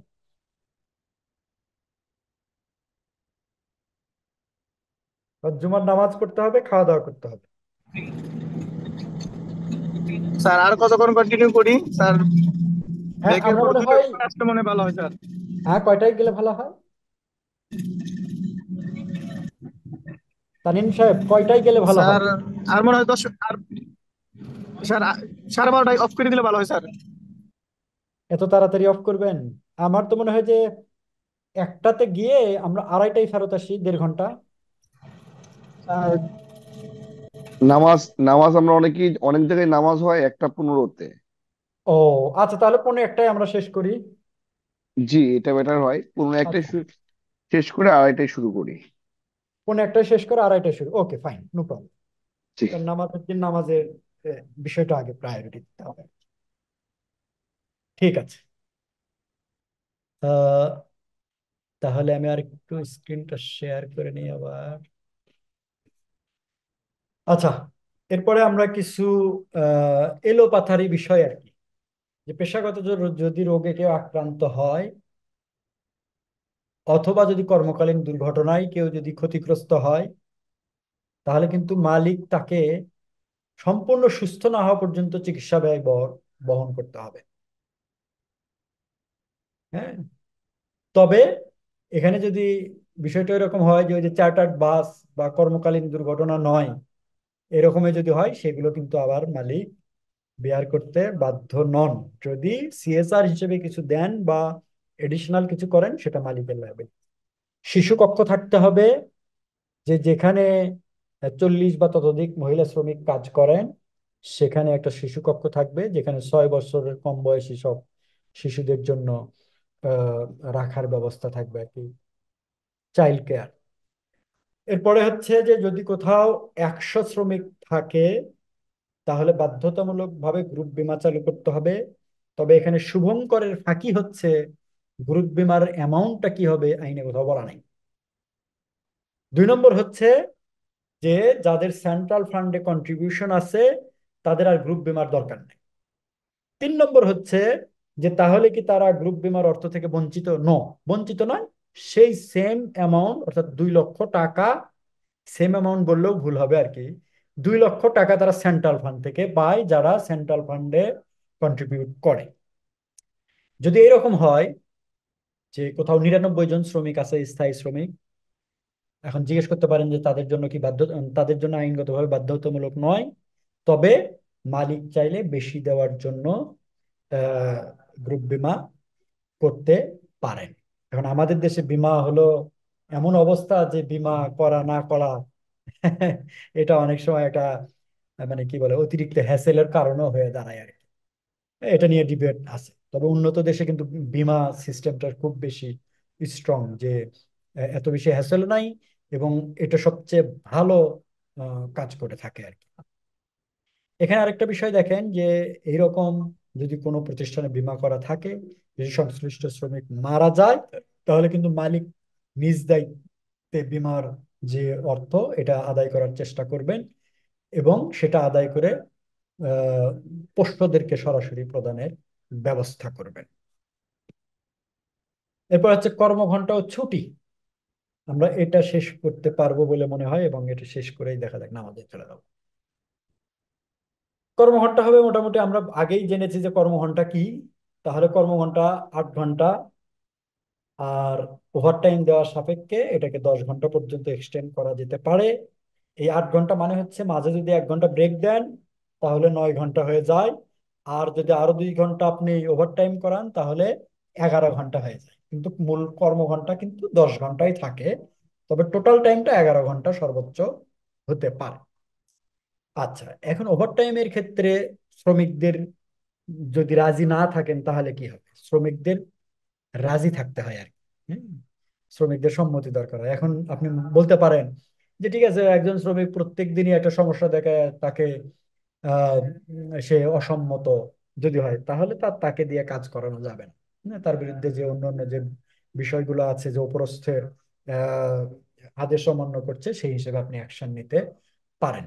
আর এই ক্ষেত্রে নর্মাল আইনি বিধান হচ্ছে যে যখন ওভারটাইমটা শুরু হবে তার 2 ঘন্টা আগে জানানো। তবে এখানে বলা হয়েছে যে যদি এই রকম বিষয়ে, এই ওভারটাইমের বিষয়ে যদি মালিক শ্রমিকের মধ্যে বিদ্যমান কোনো অধিকতর সুবিধা যদি থাকে, যেমন অধিকতর সুবিধা কেমন হতে পারে, যে আমরা সবাই জানি যে ওভারটাইমের পেমেন্ট হয় ডাবল, কিন্তু মালিক শ্রমিকের মধ্যে চুক্তি আছে যে ওভারটাইম যদি করে প্রথম 2 ঘন্টা ডাবল, পরের ঘন্টা থেকে ট্রিপল হয়ে যায়। বলছে যে এরকম যদি থাকে তাহলে সেটা অব্যাহত থাকবে। ওভারটাইম ক্যালকুলেশনের একটা ইয়ে দেওয়া আছে, যে 52 সপ্তাহ ভাগ হলো 12, অর্থাৎ তাহলে কত সপ্তাহ হচ্ছে এক মাসে, গুণন হচ্ছে 48, ইকুয়াল টু হলো 208 ঘন্টা। হুম, এখন এই যে 208 যে আমরা পেলাম, এই 208 ঘন্টাই হচ্ছে একটা মাস হিসাব করা হয়। অর্থাৎ 26 ধরলে 8 ঘন্টা করে সম্ভবত আহ 208 ঘন্টা হয় আর কি। এখন ধরেন আপনাদের বা অনেকেরই মাথার মধ্যে একটা প্রশ্ন করে যে যাদের ওয়ার্কিং ডে হচ্ছে 22 দিন তাদের কি হবে? তো তাদের তো 208-এর কমে যাবে। এখন আইন যেহেতু ফিক্সড করে দিয়েছে, এখানে কমার সুযোগ নেই, তাদের ক্ষেত্রে ওভারটাইম ক্যালকুলেশন 208 দিয়ে ভাগ হবে। কথা কি ক্লিয়ার? জি স্যার, ক্লিয়ার। জি। এরপরে হচ্ছে যে বিরতি হবে কখন বা রেস্ট টাইম কখন, বলছে 5 ঘন্টা যদি হয় তাহলে আধা ঘন্টার ব্রেক দিতে হবে। 6 ঘন্টার যদি বেশি কাজ করানো হয় তাহলে 1 ঘন্টার একটা ব্রেক। আর 8 ঘন্টার যদি বেশি হয় তাহলে আধা ঘন্টার দুইটা ব্রেক অথবা 1 ঘন্টার একটা ব্রেক, যেটাই হোক। মোট কথা হচ্ছে 8 ঘন্টা যদি মানে 6 ঘন্টা পার হলেই আপনার ব্রেক হয় 1 ঘন্টা। সেটা দুইটা আধা ঘন্টারও হতে পারে, আবার একটা 1 ঘন্টারও হতে পারে। তবে যারা কাজ করেন প্রোডাকশন রিলেটেড তারা বলেন যে ভাই দুইটা আধা ঘন্টা দেওয়ার চেয়ে একটা 1 ঘন্টার ভালো, কারণ ঢুকতে বের হইতে একটা টাইম কনজিউম করে। সেই ক্ষেত্রে একটা 1 ঘন্টার হলেই সুবিধাজনক হয়। And সাপ্তাহিক আমরা তো দেখলাম যে 8 ঘন্টা করে কাজ করানো যায়, সেক্ষেত্রে 2 ঘন্টা করে ওভার টাইম করানো যায়। সেক্ষেত্রে আবার একটা ব্যারিয়ার আছে, দেখেন যে সপ্তাহে 48 ঘন্টার বেশি কাজ করানো যাবে না। ওভার টাইম দিয়ে এটা 60 ঘন্টা পর্যন্ত করানো যাবে, অর্থাৎ প্রত্যেক দিন 10 ঘন্টা করে, সপ্তাহে 6 দিন যদি কাজ করে 6 × 10 = 60। তবে এটা এভারেজে প্রত্যেক বছরে 56 ঘন্টার বেশি হবে না। এখন যারা আরএমজি তে কাজ করেন বা অন্যান্য সেক্টরেও আছে, যেমন লেদারে আছে, অনেক প্রতিষ্ঠানও ইন্ডিভিজুয়াল প্রতিষ্ঠান হিসেবে নেয়, যেমন আমার জানা মতে ইউনিলিভার, লাফার্জ হোলসিম, তারপর হলো ম্যারিকো। তারা এইখান থেকে একটা এক্সাম্পশন নেন। আইনের 324 ধারা একটা বিধান দেওয়া আছে যে সরকার চাইলে এইসব ক্ষেত্রে এক্সাম্পশন দিতে পারেন। যেমন আরএমজির ক্ষেত্রে 4 ঘন্টা পর্যন্ত ওভারটাইম করানো যায়, অর্থাৎ 8 ঘন্টা আর 4 ঘন্টা।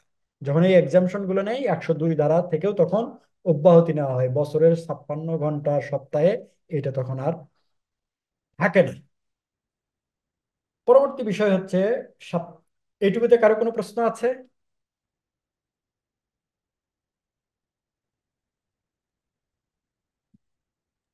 নেই, নেই, প্রশ্ন নেই। আচ্ছা, ঠিক আছে। তাহলে সাপ্তাহিক কর্মঘন্টা আমরা দেখলাম। সাপ্তাহিক ছুটিটা হচ্ছে যে কারখানা এবং শিল্পের ক্ষেত্রে 1 দিন, দোকান ও প্রতিষ্ঠানের ক্ষেত্রে 1.5 দিন। অনেক ক্ষেত্রে এমন হয় যে ফ্যাক্টরির মধ্যেই হেড অফিসে 1.5 দিন ছুটি দিবেন আর কারখানায় দিবেন 1 দিন ছুটি। এই জায়গাটা একটু ঝামেলা হয় আর কি, এটা ব্যালেন্স করাটা মুশকিল হয়। এই জন্য যেসব প্রতিষ্ঠান দেখবেন যে 1.5 দিন ছুটি বা 2 দিন ছুটি প্র্যাকটিস করে, তারা সব জায়গায় তাই করে। আবার অনেক সময় প্রোডাকশন রিলেটেড হলে তারা 2 দিন ছুটি না করে সব ক্ষেত্রে 1 দিনই করে নেয়। এই যে সাপ্তাহিক ছুটি, সেটা যদি হয় এরকম, যদি অনেক সময় এরকম হয় যে সাপ্তাহিক ছুটির দিনে কাজ করতে হতে পারে, আইন বলছে আপনি সেটা করাতে পারবেন। তবে যে সাপ্তাহিক ছুটির দিনে তাকে বঞ্চিত করলেন, তাকে যত দ্রুত সম্ভব ওই ছুটিটা, সমসংখ্যক একটা ছুটি তাকে দিয়ে দিবেন। এখন যদি এরকম হয় যে প্রতিষ্ঠানে কোনো সিবিএ আছে, হ্যাঁ, তাহলে তার সাথে এগ্রিমেন্ট করে সেই সাপ্তাহিক ছুটির দিনগুলোতে কাজ করে সেই সাপ্তাহিক ছুটির দিন উৎসব ছুটির সাথে যোগ করা যেতে পারে। এই ক্ষেত্রে একটা চ্যালেঞ্জ হয়, দেখেন এটাও আইনে, এখানে একটু বলে রাখি, আইনে এখানে একটা চেঞ্জ আসবে, অনেক বড় একটা চেঞ্জ। এটা হলো আগে কাজ করতে হয় সাপ্তাহিক ছুটির দিনে, তারপরে এটা ভোগ করা যায়।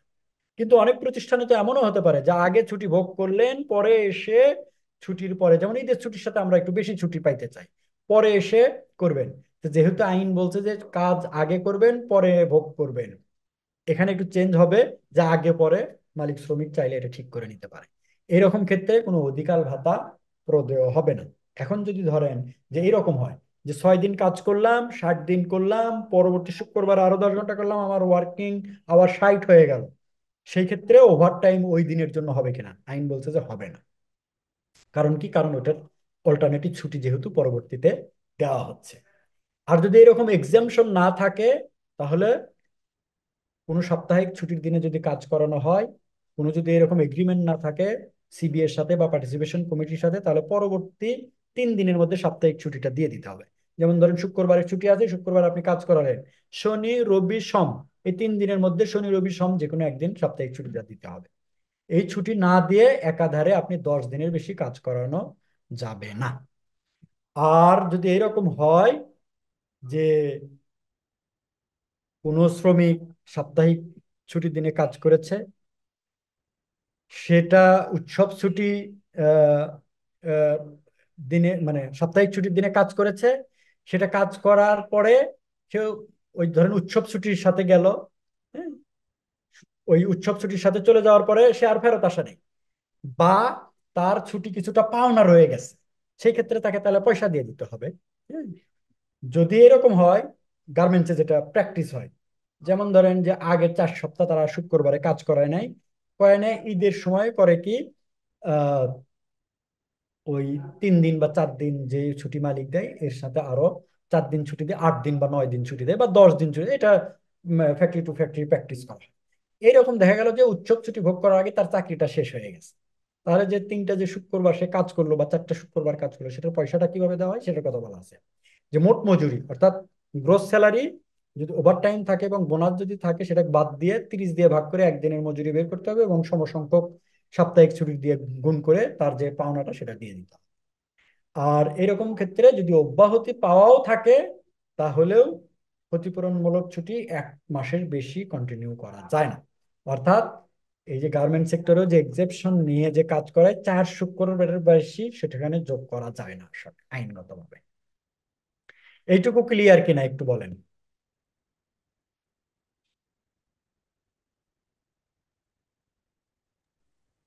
জি, ক্লিয়ার। ওকে, ঠিক আছে। আর স্প্রেড ওভার ওয়ার্কিং আওয়ার, যেটা আমরা এটা আগেই বলেছি যে এটা আসলে প্রত্যেক দিন 10 ঘন্টা পর্যন্ত করা যেতে পারে, খাবার ও আহারের বিশ্রাম ব্যতীত। যদি ওটা ধরা হয় তাহলে 11 ঘন্টা হয়। হ্যাঁ, এখানে দেখেন একটা ওই যে বলে দেওয়া আছে যে সরকার চাইলে কোনো নির্দিষ্ট খাতে সেক্টর ভিত্তিক অথবা বিশেষ প্রতিষ্ঠান এর জন্য এটা থেকে সরকার অব্যাহতি দিতে পারে। এখানে আমরা আরেকটা বিষয় জানি যে নারী শ্রমিকদের জন্য কিছু বিষয় আছে, যে তাদেরকে রাতের 10টা থেকে সকাল 6টা পর্যন্ত কাজ করতে দেওয়া যায় না। যদি কোনো ক্ষেত্রে এরকম হয় যে রাত 10টার পরেও কাজ করতে হয়, সেই ক্ষেত্রে যাতায়াতের প্রয়োজনীয় নিরাপত্তা সহ যাতায়াত ব্যবস্থা করতে হয়। এবং এটা যদি এইরকম হয়, আগে ছিল যে এটার জন্য একটা লিখিত অনুমতি নিতে হয় নারী শ্রমিকদের, যে রাতের শিফটেও যদি কাজ করানো হয়।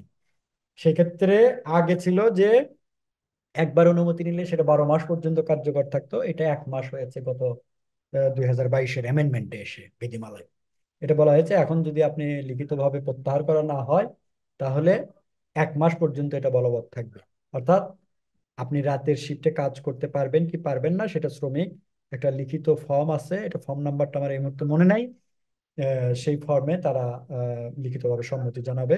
এবং যদি এখন মনে হতে পারে যে ফর্ম দিলেই তো 1 মাস করতে বাধ্য, না, এটা যে কোনো সময় লিখিতভাবে আবার নারী শ্রমিক প্রত্যাহারও করতে পারেন। যদি প্রত্যাহার না করে তাহলে 1 মাস, যদি প্রত্যাহার করে যখন প্রত্যাহার করলেন তখন থেকে শেষ। বিভিন্ন ধরনের ছুটি একটু একেবারে সামারাইজ করা এখানে, যে নৈমিত্তিক ছুটি হবে 10 দিনের, সিক লিভ হবে 14 দিনের, আর্ন লিভ হবে 18 দিন, কাজের জন্য 1 দিন, উৎসব ছুটি হবে 11 দিন। আর সাপ্তাহিক ছুটি আমরা আগেই দেখেছি, কারখানার ক্ষেত্রে 1 দিন, প্রতিষ্ঠানের ক্ষেত্রে 1.5 দিন। আর একটু নারী শ্রমিকদের জন্য একটু আলাদা স্পেশাল ব্যবস্থা, সেটা হচ্ছে মাতৃত্বকালীন আহ, ছুটি হিসেবে 16 সপ্তাহ বেশি, এবং নতুন 2022-এর যে অ্যামেন্ডমেন্ট সেখানে আরো 4 সপ্তাহ গর্ভপাতজনিত ছুটির বিধান রাখা হয়েছে। এখন এই যে ছুটিগুলো আমরা বললাম, তার প্রথমটা হচ্ছে নৈমিত্তিক ছুটি, যেটা 10 দিন পর্যন্ত হতে পারে। এখন দেখেন এই 10 দিন যে ছুটি হলো, এই ছুটি কিন্তু আবার ক্যারি ফরওয়ার্ড করেন, অর্থাৎ 1 বছরটা যদি শেষ 1 বছরে না করেন পরবর্তী বছরে এটা গিয়ে যোগ হয়। 2 নম্বর হচ্ছে যে কোনো শ্রমিক যদি চায় যে এটা আমার ছুটির আগে বা পরে, সাপ্তাহিক ছুটি বা উৎসব ছুটির আগে বা পরে নেব, একেবারে বিশাল একটা আহ, মানে কি বলে কনফিউশন বা ডিবেট বা বিতর্ক আছে।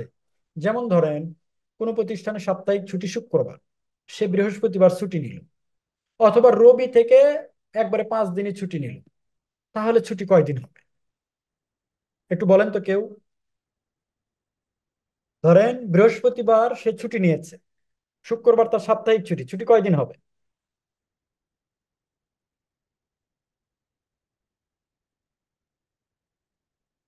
আমার কথা শোনা যায়? স্যার একবার একটু বলবেন। ধরেন আপনার প্রতিষ্ঠানে ছুটি, সাপ্তাহিক ছুটি শুক্রবার, জি। আপনি শনিবারে ছুটি নিয়েছেন অথবা বৃহস্পতিবার ছুটি নিয়েছেন, আপনার ছুটি হবে কয়দিন? যদি একদিন ছুটি নিই সেক্ষেত্রে একদিন। আচ্ছা, আপনি যদি বৃহস্পতিবারে ছুটি নেন, শনিবারে ছুটি নেন, তাহলে ছুটি কয়দিন হবে? 3 দিন। 3 দিন। 3 দিন। আচ্ছা, আরেকটা বিষয়, আপনার প্রতিষ্ঠানে উৎসব ছুটি আছে বুধবার, শুক্রবার সাপ্তাহিক ছুটি, আপনি যদি বৃহস্পতিবার ছুটি নেন, ছুটি কয়দিন হবে? একদিন। একদিন। আপনার প্রতিষ্ঠানে ওয়ার্কিং ডে রবি থেকে বৃহস্পতি, আপনি যদি এই 5 দিনই ছুটি নেন, ছুটি কয়দিন হবে? ওয়ার্কিং ডে রবি রবি থেকে থেকে বৃহস্পতি, হ্যাঁ, পাঁচ 5 দিন। দিনই হবে। পাঁচ পাঁচ দিন দিনই হবে। একদম পারফেক্ট। আমি এই জায়গাগুলোতে দেখেছি অনেকের অনেক ধরনের সমস্যা। একদম আপনারা যেগুলো বলেছেন, এই জন্য আমি শুরুতে বলেছিলাম আপনাদের কনসেপ্ট ক্লিয়ার আছে, আপনারা অনেক ভালো জানেন শ্রম আইন, যেহেতু এটা নিয়ে কাজ করেন আপনি। এই ছুটির এই জায়গাগুলোতে অনেক বেশি ঝামেলা হয়। কিন্তু যদি ব্রিজিং করা হয়, অর্থাৎ দুই পাশে ছুটি নেওয়া হয়, তাহলে কিন্তু সেটা ক্যাজুয়াল লিভ হোক বা সিক লিভ হোক, আর আর্ন লিভ তো আগে থেকেই ছিল, সেটা কিন্তু মার্জ হয়ে যায়। অর্থাৎ যদি ছুটির মধ্যে কোনো ছুটি পড়ে, তাহলে সেটাও ছুটি হিসেবে গণ্য হয়। যেমন আমরা উদাহরণ হিসেবে বললাম, বৃহস্পতি ছুটি, শনিবার ছুটি নিয়েছে, শুক্রবার সাপ্তাহিক ছুটি, 3 দিন। যদি রবি থেকে মঙ্গলবার পর্যন্ত ছুটি নিয়েছে, সোমবারে মাঝে উৎসব ছুটি, ছুটি 3 দিন। এরপরে যে কেউ যদি আহ, বছরের কোনো অংশে কাজ করে, যেমন ধরেন 1 বছরের 10 দিন, কেউ যদি জুলাইয়ের 1 তারিখ থেকে যোগদান করে, তাহলে ছুটি হবে তার পাওনা 5 দিন, অর্থাৎ প্রোরাটা বেসিস, প্রত্যেক মাস হিসাব করে। বাৎসরিক ছুটি যেটা আছে, সেটা নগদায়ন কিভাবে করা হয়? বাৎসরিক ছুটির ক্ষেত্রে নগদায়ন হয়, অর্ধেকের বেশি করা যায় না, প্রথম কথা। 2 নম্বর কথা হচ্ছে বছরে একবারের বেশি করা যায় না। 3 নম্বর কথা হচ্ছে প্রত্যেক বছরেরটা প্রত্যেক বছরে করতে পারে। এই 3টে ইস্যু জানলেই ছুটি নগদায়নের হিসেব শেষ। শ্রমিক চাইলে অব্যয়িত ছুটির অর্ধেক নগদায়ন করতে পারে, অর্ধেকের বেশি করা যায় না, বছরে একবারে করা যায়। যেমন ধরেন 23 সালে সে ছুটি কাটিয়েছে, 23 সালে তার পাওনা ছুটি আর 14 দিন, ধরেন 14 দিন, সে 7 দিন এনক্যাশ করতে পারবে, বাকি 7 দিন তার যোগ হয়ে যাবে। অনেকেই জিজ্ঞেস করেন যে ভাই, 23 সালে যে সে ছুটি কাটিয়েছে সেটা কি হবে, সেটা বাদ দেওয়ার পরে অর্ধেক, না সেটা বাদ দেওয়ার আগে অর্ধেক? আমার কথা হলো 23 সালে যে ছুটি কাটিয়েছে, সেটা হলো 22 সালে তার যে পাওনা ছুটি ছিল সেটা কাটিয়েছে, নট 23 সালের ছুটিতে 24 হওয়ার আগ পর্যন্ত তার ছুটি পাওনাই হয়নি। 23 সালের ছুটি সে আগেই কিভাবে কাটে? সুতরাং 23 সালে যদি সে আর্নলিভ কাটিয়ে থাকে, সেটা 22 সালের অথবা 21 সালের অথবা তার প্রিভিয়াস ইয়ারের 23 সালে যে যে ছুটিটা পাওনা হয়েছে, 14 দিন 15 দিন যেটাই হোক, তার অর্ধেক সে এনক্যাশ করতে পারবে, বাকিটা তার ক্রেডিটে গিয়ে যোগ হবে। এই যোগ হইতে হইতে আপনার ফ্যাক্টরির ক্ষেত্রে 40 দিন পর্যন্ত যোগ হবে, আর প্রতিষ্ঠানের ক্ষেত্রে 60 দিন। এরপরেও যদি পাওনা হয়, তাহলে আর পাওনাটা বন্ধ হয়ে যাবে। এটুকু ক্লিয়ার কিনা? Clear sir. Okay, thank you.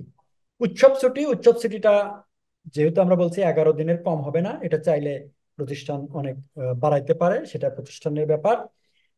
এইটা ঠিক হয় হচ্ছে মালিক যদি সিবিএ থাকে তাদের সাথে কথা বলে, অথবা যদি পিসি থাকে তাদের সাথে কথা বলে, 31শে ডিসেম্বরের মধ্যে কোন 11 দিন ছুটি নেবে শ্রমিকরা, এটা দুই পক্ষে ঠিক করে নিতে পারেন। হ্যাঁ, এর জন্য আর কোনো কিছু ঝামেলা নেই। উৎসব ছুটির দিনে যদি কাউকে দিয়ে কাজ করানো হয়, তাহলে এর জন্য তাকে 2 দিনের এডিশনাল কম্পেনসেটরি লিভের একটা পয়সা দিতে হয়, আর একটা অল্টারনেটিভ লিভ তাকে দিতে হয়। যেমন ধরেন ঈদের 3 দিনই কাউকে দিয়ে আপনি কাজ করালেন, পরবর্তীতে তাকে 6 দিনের এডিশনাল পয়সা দিতে হবে, তার মূল মজুরি, 6 দিনের মূল মজুরি দিতে হবে, এবং 3 দিনের পরবর্তীতে লিভও দিয়ে দিতে হবে, সোজা বাংলা। আচ্ছা, আমরা মনে হয় এইটুকুতেই রেখে দেই, বাকিটা একটু ব্রেন ট্রেন ফ্রেশ হয়ে এসে তারপরে আমরা ডিসমিসাল বিষয়গুলো আলোচনা করতে পারি। কারো যদি কোনো কোশ্চেন থাকে, তাহলে আমরা নিতে পারি, আদারওয়াইজ আমরা একটু পোস্টপন করে রাখতে পারি। আবার আমরা একটু সবাই যদি সাবধান থাকি বা একটু যদি সচেতন হই, তাহলে হয়তো আমরা আড়াইটাতেই শুরু করতে পারবো আর কি, আশা করা যায়। যদি কোশ্চেন থাকে আমরা একটু এই পর্যন্ত নিতে পারি, আদারওয়াইজ আমরা শেষ করে দিই। আমার কোনো কোশ্চেন নেই। জি, তাহলে আমরা ধরে নিতে পারি কারো কোনো কোশ্চেন নেই। ঠিক আছে সাব্বির সাহেব, আমরা আবার আড়াইটায়, আপনি একটু আড়াইটার আগেই ইয়েটা ওপেন করে দিন। Okay sir. ওকে।